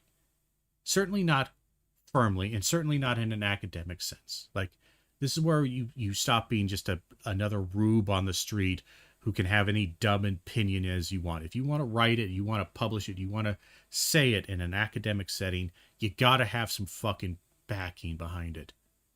And that means that a lot of the things that you might believe in, those things that you like to say, and the things that you like to summarize things into, and the ideologies that you have, guess what? They don't work in academia because there is no support for it. And that's not, I'm not talking emotional support. I'm just talking about there isn't really enough real world support. There's plenty of tanky takes, tanky, super left communist bullshit talking points that I have heard that die in academia, that will be shot down. They will be shot down by explicitly left-leaning, even semi-communist leaning professors, because that's stupid. Just kind of like how, again, a preacher might tell you, like, no, that's not actually what the Bible says. No, it doesn't say that. The Bible says this is the ideology, this is the structure, this is what the religion says. You're wrong. Even if it benefits like this, oh, like, it would benefit Christianity if it said this, and it would benefit us like this. No, that's not what it says. Yes, in this instance, if it said that, if it believed that, if it does that, yes, this would give us a one-upsmanship, and this would give us an advantage in this particular social environment and this particular argument. But it doesn't say that. It says this, and we have to reconcile with that, and it's a difficult one. You don't get to just cheat. Charlie Kirk cheats. You cheat.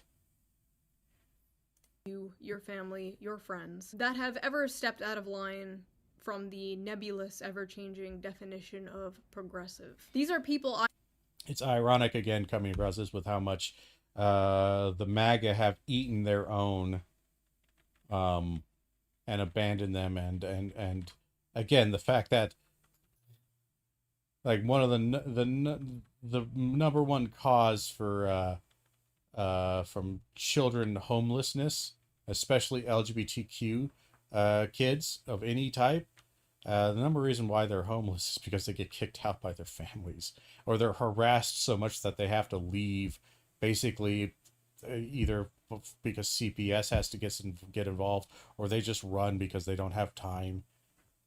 Again, this idea that, oh, they're coming after you, they're going to throw you away, blah, blah, blah. It's just like, man, conservatives have been doing that for hundreds of years. You're just pissed off that the people who are always the Florence Nightingale bleeding heart liberals, they're not bleeding their hearts for you anymore. And you're pissed off because you enjoyed that privilege. I thought were level-headed. They were left-wing, but, like, they were one of the good ones. Like, again, do you have anything to say about right? I know this video is not here, but I guarantee you go through your videos, like, you're just not really. You might do it based upon religion or some other kind of still semi-in vogue thing to shit on in the Republican sphere because you just don't know, or you haven't received a massive negative feedback from it. But just, you can joke with them, they weren't those, like, woke SJWs, like, they were cool, we can disagree and still be friends. And again, the privilege. We can disagree and still be friends. Because nothing matters. Because these disagreements, these activities, these actions that I want to happen, they are inconsequential. They don't matter. They don't do anything. The problem is that, yes, they do. Yes, they do. We can be friends. Why? Your choices are actively harming me. Well, no, but it's not like my intention. We could still be friends. It's just this is whiny loser behavior to where you want everyone to like you, no one to hate you, and you want zero consequences and zero memory of people who are affected by your bullshit. Your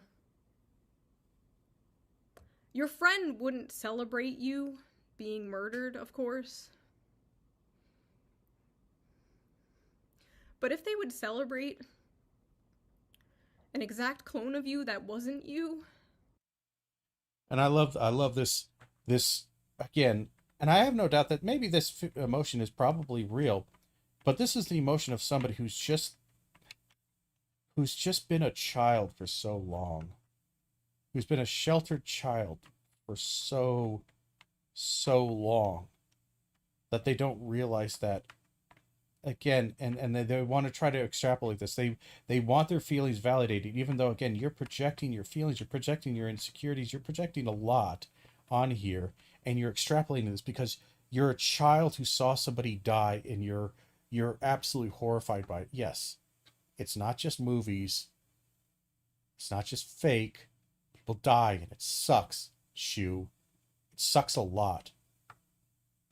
And this is the thing that every single leftist and liberal and Democrat, to some degree, have been trying to fucking tell you and the Republicans and many people who vote and MAGA and all that stuff. They've been trying to tell you that these things have consequences. I know they seem immaterial, but shit does eventually roll down, and it will hit you, and it sucks. And now you're like, oh, they would celebrate a copy of you. Are you saying that Charlie Kirk was a copy of you? Again, how shallow is this? Again, you're just saying, well, he was a political person who talked. He was just a podcaster, and I'm kind of a podcaster. Notice again, that goes back to what I was just saying, is that this is just a class thing. You are terrified because for the first time in your existence, somebody who is like you got hurt in this world. It was perfectly fine talking about violence when it was just some abstract drug dealer getting knelt on by his neck or some shit, some black kid running through the neighborhood, some white kid, some white homeless guy. It was perfectly fine. It was just somebody like that, somebody elsewhere. And it was safe and easy, and it didn't scare you. It was fine when they were just bombing buildings in, Palestine or Israel or anywhere else, and you could have your sympathy and you shed your tear, but then you just go about your life and it doesn't change anything about you. It was perfectly fine when it was other goddamn people. But now when it's people like you, all of a sudden now it fucking matters. That had all the same opinions. You had all the same opinions as Charlie Kirk. Again, this doesn't work.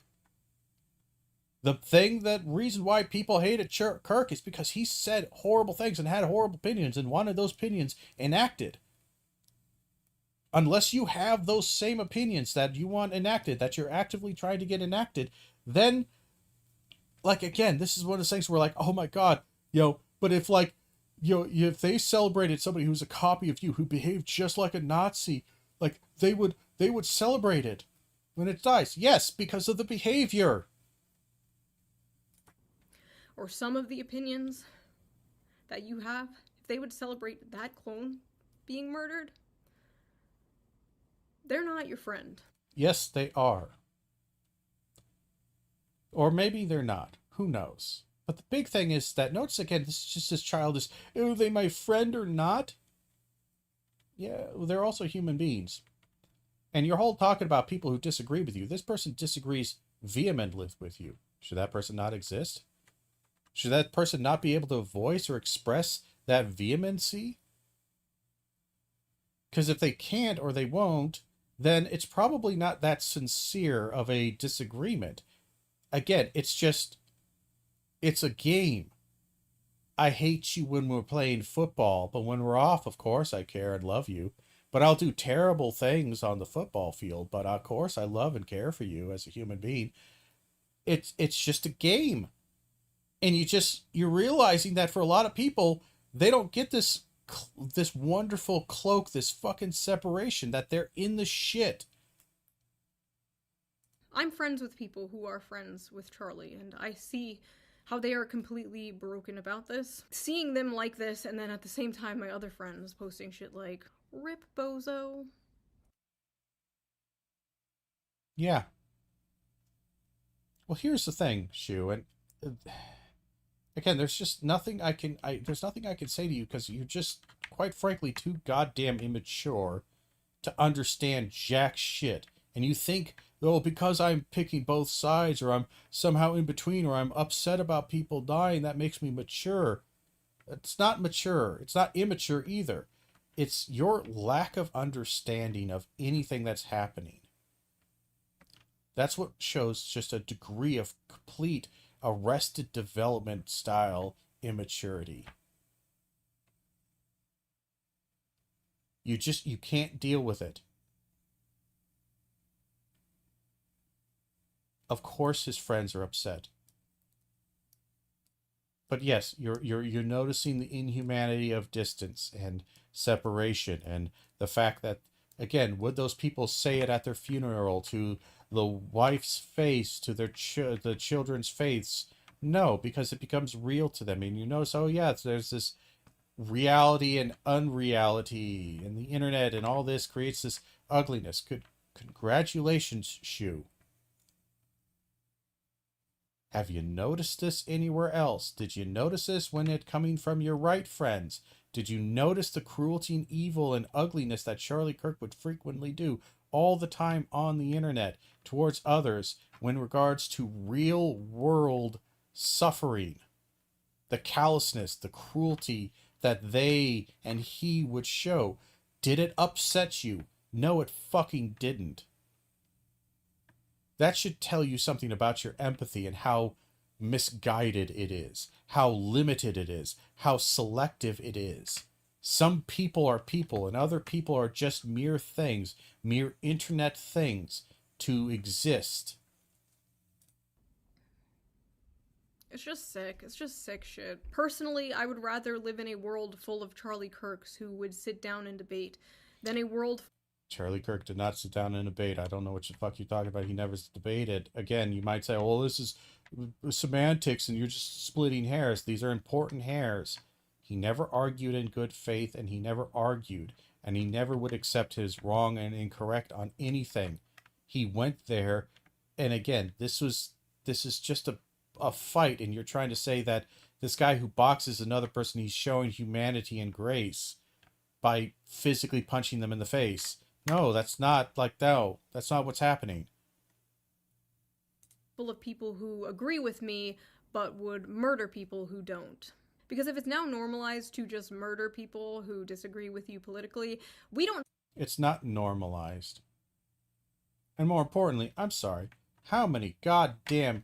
Did you miss the whole January 6th people calling for the murder and death of fucking Pence? Because he was going to certify the election results and Trump was pissed about it. Trump was kind of saying, yeah, Pence is a traitor. We got to force him. We got to stop him. His own vice president, guy who worked with him for 4 years, supported him through a lot. Hang him. Hang Pence. Were you upset with that? Have a society. Like, that's it. It's over. But some of these people in particular, like, why the fuck are you celebrating? You! They think you're a fucking Nazi too. They'll make a nice compilation of all the hot takes you've had over the years and spread it around to just... So now you're upset about some conservatives who were, happy or whatever, celebratory or critical of Kirk? It's nonsensical. Trying to follow this is just nonsensical. It's the emotions of a 16-year-old girl who just never grew up. Justify your murder. You don't get it, do you? We are all Charlie Kirk. Again, notice this rhetoric right here. You do realize this rhetoric is extremism and violence and violence creating, right? Because, they're advocating it. They want you to kill you. They want to do this. And there's nothing we can do about this because we're all Charlie Kirk, but we have to do something. This is the implication, Chu. You are advocating for violence. You are justifying future violence as a self-defense mechanism. I've been doing this for 11 years. I have been harassed, doxxed, threatened, whatever, you name it, for 11 years by the left. And it hasn't moved me an inch because that's not how politics works. Yeah, that's only been by the left, sure. That's lunch table politics. I've talked about this before. People on your side being mean to you doesn't mean you overnight change your opinions on, like, healthcare. It doesn't work that way. I still have all my economic left opinions. I'm for strong social safety nets, workers' rights, unions. Yeah, but you will absolutely side personally and socially. Again, you kept saying Charlie Kirk is us. No, he wasn't. He just isn't. And if he is, then you just aren't. Like, again, you keep saying these things because they sound nice to you, but you don't give a shit about them because they won't affect you. You keep saying, oh, I want strong social safety nets. What the fuck does that mean? You party around with people who don't want those things, who are actively working against them. Oh, well, that's just table politics. It's just a game. Again, for you. But for a lot of people, this is the thing that is the difference between their life being fucking horrible and their life being slightly less fucking horrible. You don't get it because it's inconvenient to get. Wealth caps, whatever, that has not changed. This is not me leaving the left because, frankly, I don't even know how to do that. This is me and many, many people looking around us at our so-called allies and realizing that even though we might share some, political opinions, we fundamentally do not have the same values or morals. And are we really allies if we agree on, taxes, but don't agree on the sanctity of human life? You are if you're talking about taxes, you fucking imbecile. I'm sorry, you were literally talking about having friends with conservatives going to Turning Point USA and palling around all these things. All these people have opinions and desires and wants that are antithetical to your existence. That are antithetical to many. In fact, I'm willing to bet you, if you were to poll the majority of Turning Point USA attendees, if they were in favor of involuntarily committing all transgender or gender non-conforming individuals to an insane asylum, the majority would be at least moderately in favor of this. They would be like, well, yeah, that probably would be good because they need help. They would absolutely, if they had the power and they think they could push this through, they would push through a law that not just bans transgenderism, but that criminalizes it as a mental insanity and a social deviance. This is why people on the left get fucking angry with you, is because you keep palling around and trying to be nice and play nice and humanize people who are doing inhuman fucking things to others. They're pulling triggers left and right at people. They're just not actively, it's not a gun, but it has the same goddamn results. Get off your fucking privileged high horse and figure out what the hell is going on, Shu. I don't know. The way we view death now is just crazy. And I feel like a lot of that has to do with the desensitization, in part thanks to the internet. You used to have to go out of your way to see gore and stuff like that, and now you're just scrolling through Twitter and you see someone set on fire, if someone gets stabbed on a train. And when someone like Charlie dies, it's not even real to people anymore. It's like a movie or show. Oh, that character died? Good. Yes, but now, Shu, this is where critical thinking is born. Can you apply that to other things that are not explicitly violent in the sense, such as, the idea of just taking away food stamps and stuff like that? Like, oh, that's just policy. That's nothing. Can you then go, well, no, that actually has real world existential effects? That when they say stuff like this, when they're doing this, and they're talking flippantly about it, like Charlie Kirk frequently did, about many policies and many things that are essential for people's living, it doesn't register with you, does it? I hated that character. No, that was a real human being with a family and kids, actually. That was someone's son. The internet has turned real people into nothing but cartoon characters that disappear when you close an app. I remember for years... You notice how she didn't give you the family history and love and care and friends for all those Twitter people that she brought up, all those evil leftist Twitter people who were celebrating Charlie Kirk's life? She didn't try to humanize them. You didn't try to humanize them, Shu. You brought them up as literally targets, as examples, as objects to be ogled at and disgusted by. You didn't bring up, you didn't call them up and interview them, try to find the human.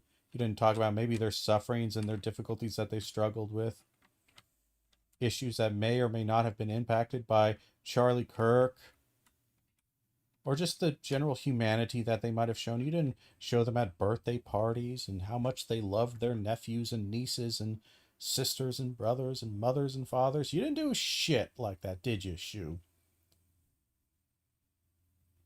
You used them as nothing more than just internet objects to be ogled at and to be despised and disgusted by.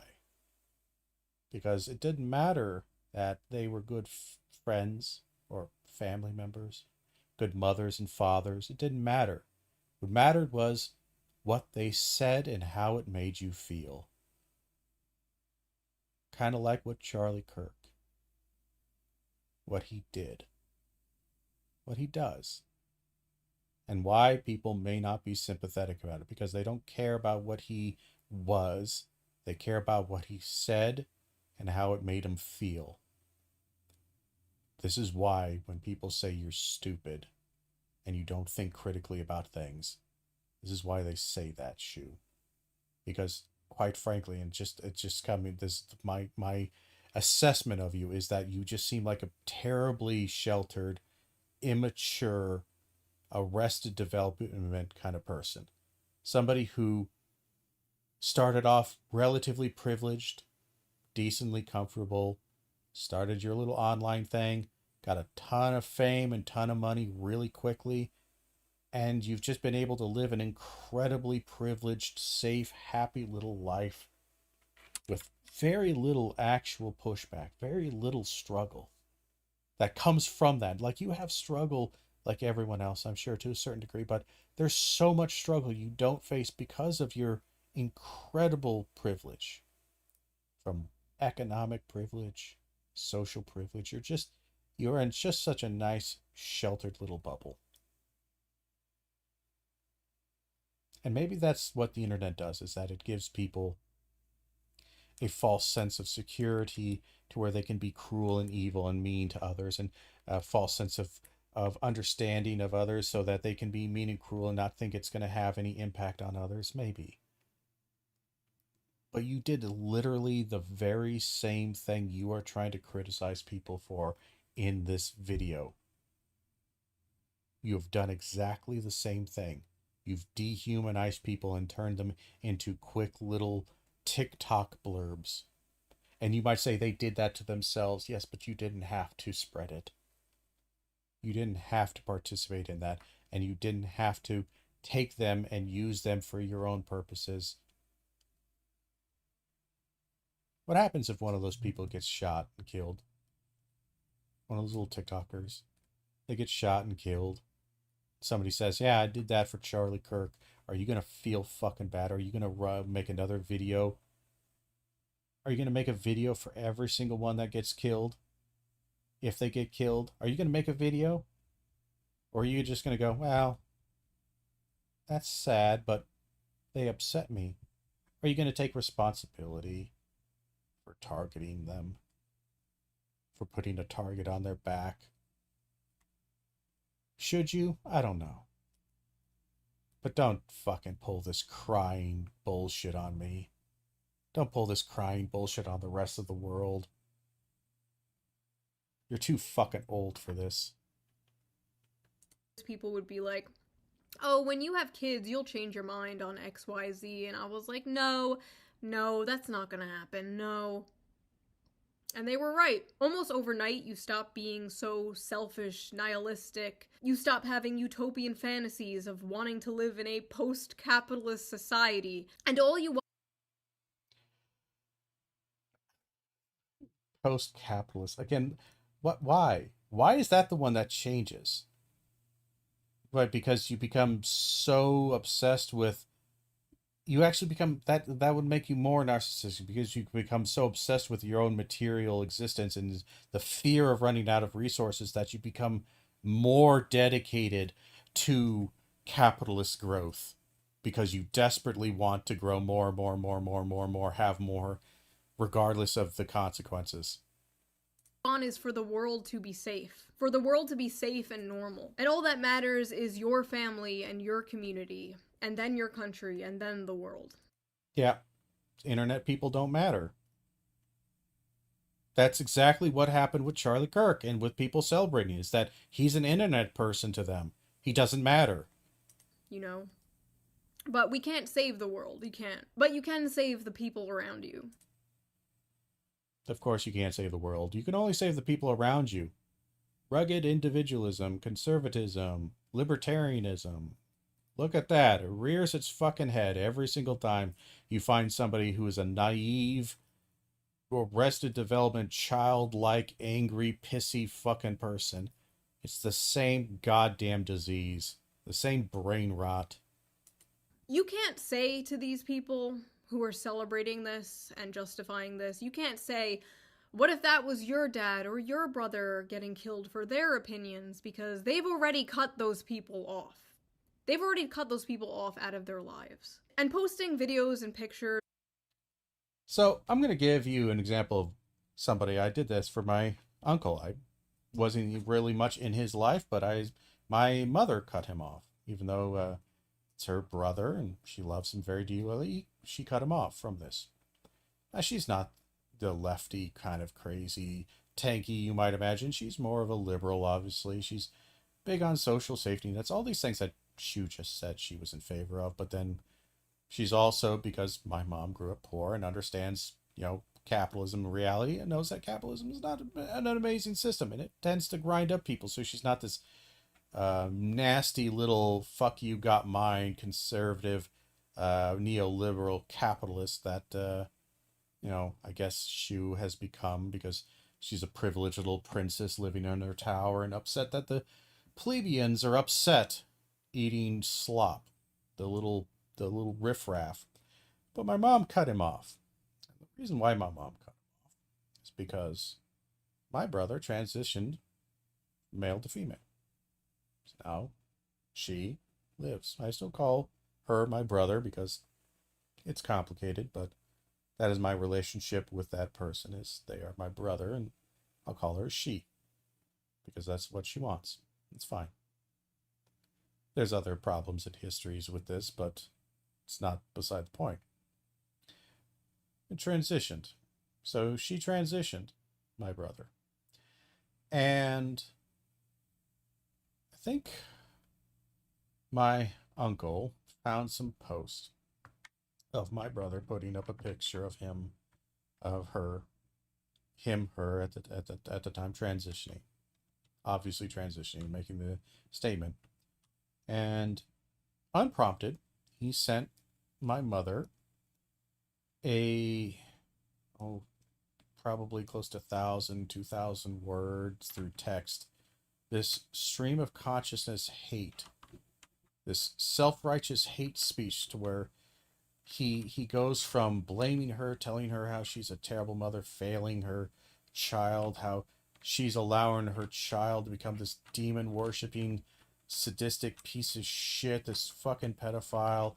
And then he would go for a couple sentences saying how, I pray Jesus is going to save your soul, but I know you're too arrogant and stupid to do this, but maybe I can reach you and da-da-da-da-da.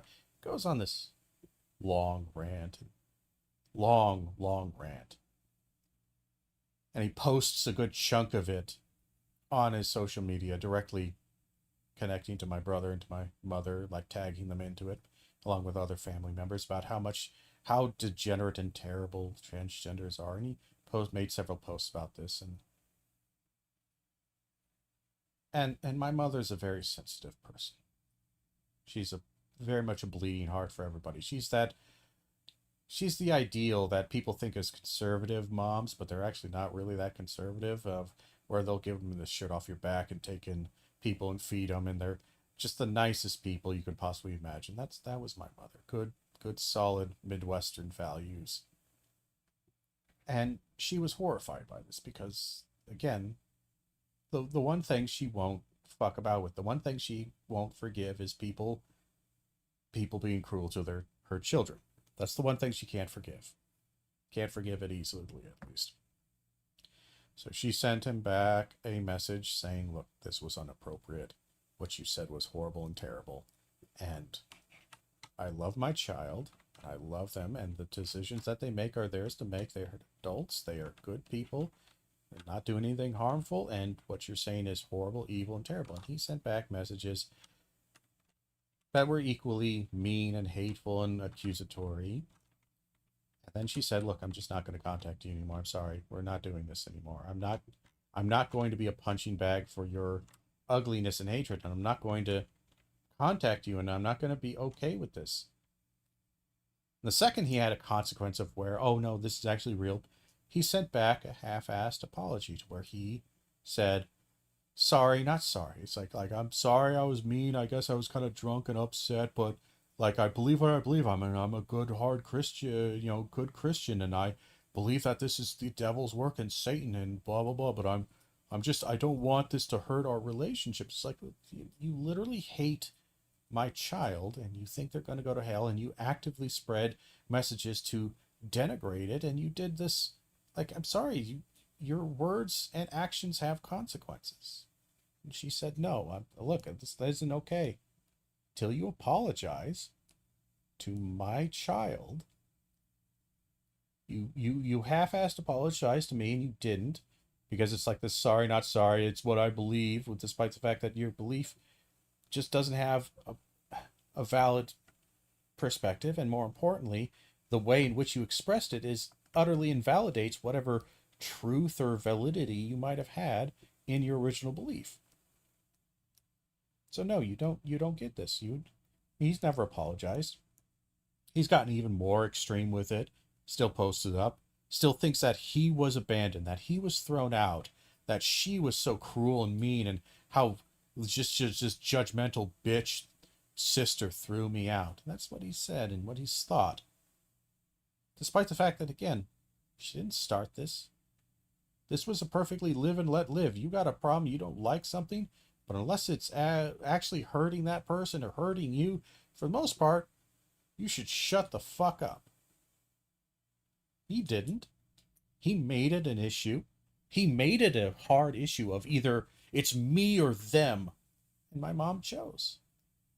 She chose my brother. She chose her child. People keep saying, all these conservatives keep saying that, oh, my child abandoned me, like my child threw me away. You didn't. The child didn't. More often than not, again, you look at even like the statistic that kind of helps prove this point is that the vast majority of LGBTQ kids who are homeless and on the streets, who are at risk and all this stuff, they didn't leave the house willingly and happily. They left a house oftentimes for two reasons, and these are the two most common reasons. They were either kicked out because they were gay and threatened by their family, disowned and thrown out for being gay, lesbian, transgender, anything like that. Oftentimes also just thrown out for like political disagreements. There are tons of people, tons of liberals and Democrats who have had their family cut them off because they're pro-abortion or pro-choice. Absolutely. It's so normalized on the right that people like Shu don't notice it because it's just the way it always has been for the right. It's just common knowledge. So much so that you forgot about it. And the other reason, so either LGBTQ kids are either kicked out under usually threat of violence from their family members, or they run away. And they often run away because the parent household has become so hostile, so emotionally scarring. And I'm not just talking about, even though this is absolutely valid, like I'm going to take the right wing kind of approach. And I'm not just talking about emotional damage of them not saying their preferred pronouns. I'm talking about straight up constant ridicule, hatred, screaming matches, physical abuse. That is the majority of why they are why they're homeless. So you want to talk about who throws away kids more, who wants to throw away their families more. The only reason why you're aware of liberals cutting off conservative family members is because it's such a new and rare phenomena. Because it's such a new thing. That's the only reason why you're able to pay attention to it and you're aware of it, is because the other form of this has been so normalized and so okay for so long that you didn't even realize it. You're not even paying attention. Of Charlie's wife and young kids will not move these people at all. Because they hate their lives. They hate their families. They are atomized bug people. They are the unfortunate product. Dehumanization bug people. If you criticize Charlie Kirk in any way, even if you didn't celebrate his death, and again, she's going to say, I'm not going to say that. I'm just excusing this for the extremists. Again, you're not doing that effectively well, and you know the paintbrush will be used for all. Of modern society, and I feel bad for them. I do. I pity them, and I wish I could help them. But I have bugman fatigue. And for the people who will come at me in a blind rage with a list of all of Charlie Kirk's, like, biggest hits to... Yeah, how dare people bring up the fact that he has done and said horrible things. That his words have inspired horrible things. That his words and ideology has a real world fucking counterpart. How dare they? Convince me that I should hate him and should not mourn him. If you thought what Charlie Kirk said is wrong, you could have debated him. He was one of the few people... He never debated, you fucking empty-headed stupid bitch. God damn it. I am fucking tired. This is what happens. I'm sorry. You are just so goddamn stupid. People left willing to do that, and now he's gone. Charlie was a fan of free speech, but I'm worried whoever comes after Charlie won't be. Like, even from a political standpoint, not even a personal human standpoint, why are you celebrating, like, the most popular college Gen Z political pundit dying? Like, why are you celebrating him becoming a martyr? Say goodbye to that young male vote, all the... Again, so, like, you're just trying to convince them, like, hey, you know, you shouldn't do this because otherwise they'll beat you harder. Hey, gay kids, stop being so outwardly gay and your family will stop beating you. Stop having opinions that upset these people. It's this battered wife. Like, you're trying to convince me to be okay with being a battered fucking wife to these goddamn fucking cruel bastards. Liberal Joe Rogans in the world are not fixing this. I just hope for the sake of this country that political violence does not become normalized, does not become a thing. I really don't want to see that happen. I don't want to see retaliation. I don't want to see us fall into a civil war. I don't know, this has all been extremely blackpilling. I think I'm gonna take a break from politics. I don't know. I'm a YouTuber. Like, I'm not a political pundit, right? I'm not. My goal here... And yet everything you do has the tinge of politics. Again, you just don't understand what politics actually is. You think politics is only when somebody is advocating for a person or a policy to be enacted in government. That's literally what you think only political action is that unless you're specifically saying, vote on Act 227, or vote on Resolution 297B, or vote for candidate XYZ, you think that unless that's the only way politics is being done. That's what she thinks. 'Cause she's stupid. My purpose here is to entertain, is to make people laugh. That is what I'm going to do. Laugh at who? At what? Do you think laughter might lead to people not seeing those others as human? As less than? As ridicule worthy? Again, I'm not saying these are bad things. I'm just saying you're just so painfully fucking naive as to what you've actually been doing and what it does and what it means in a language communication sense. It's just, you're a child. You're a stupid child, despite the fact that you're old. You have probably, I think you have a kid, apparently, from what you're saying, and you're just still so goddamn stupid. That is what I will continue to do. The news cycle will move on. The world will move on. Charlie Kirk's kids won't move on. His daughter won't move on. His daughter does not have a dad anymore. Yeah. It's just, again, you didn't put out any videos for the thousands of people that are murdered every year. You didn't put out a video for the dozens of people that are killed by police and in crime. Again, you didn't put out a video for this. I'd be curious if I can find one about George Floyd. I'm curious what her opinion on George Floyd was. I understand. I know that she's become way more traditional, conservative, fucking in her in the past couple of years because of her marriage and again, just kind of lifestyle and privilege.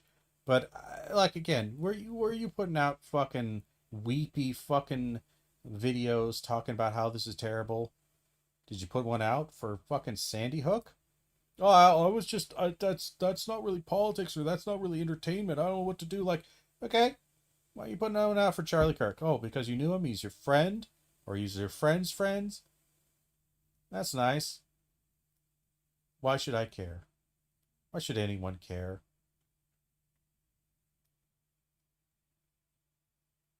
And that's just the kind of the end of it. So we're going to go ahead and end the stream there. Unless I see anyone wanting to join up in debate. I don't think I do anywhere. I think we're free and clear from any explicit stupidity that wants to debate this issue. But again, that's part of that culture of ignorance I'm talking about, is things like, well, her. Again, she is just kind of a very privileged, ignorant person. And that's kind of just how she lives and exists, how she's allowed to live and exist. And she just doesn't realize this is what they meant when they said privilege. When they say things like white privilege or economic privilege or class privilege, this is the kind of thing that they're talking about. This inability to see, this framing state that warps your ability to understand and see reality for what it is, or to see aspects of reality.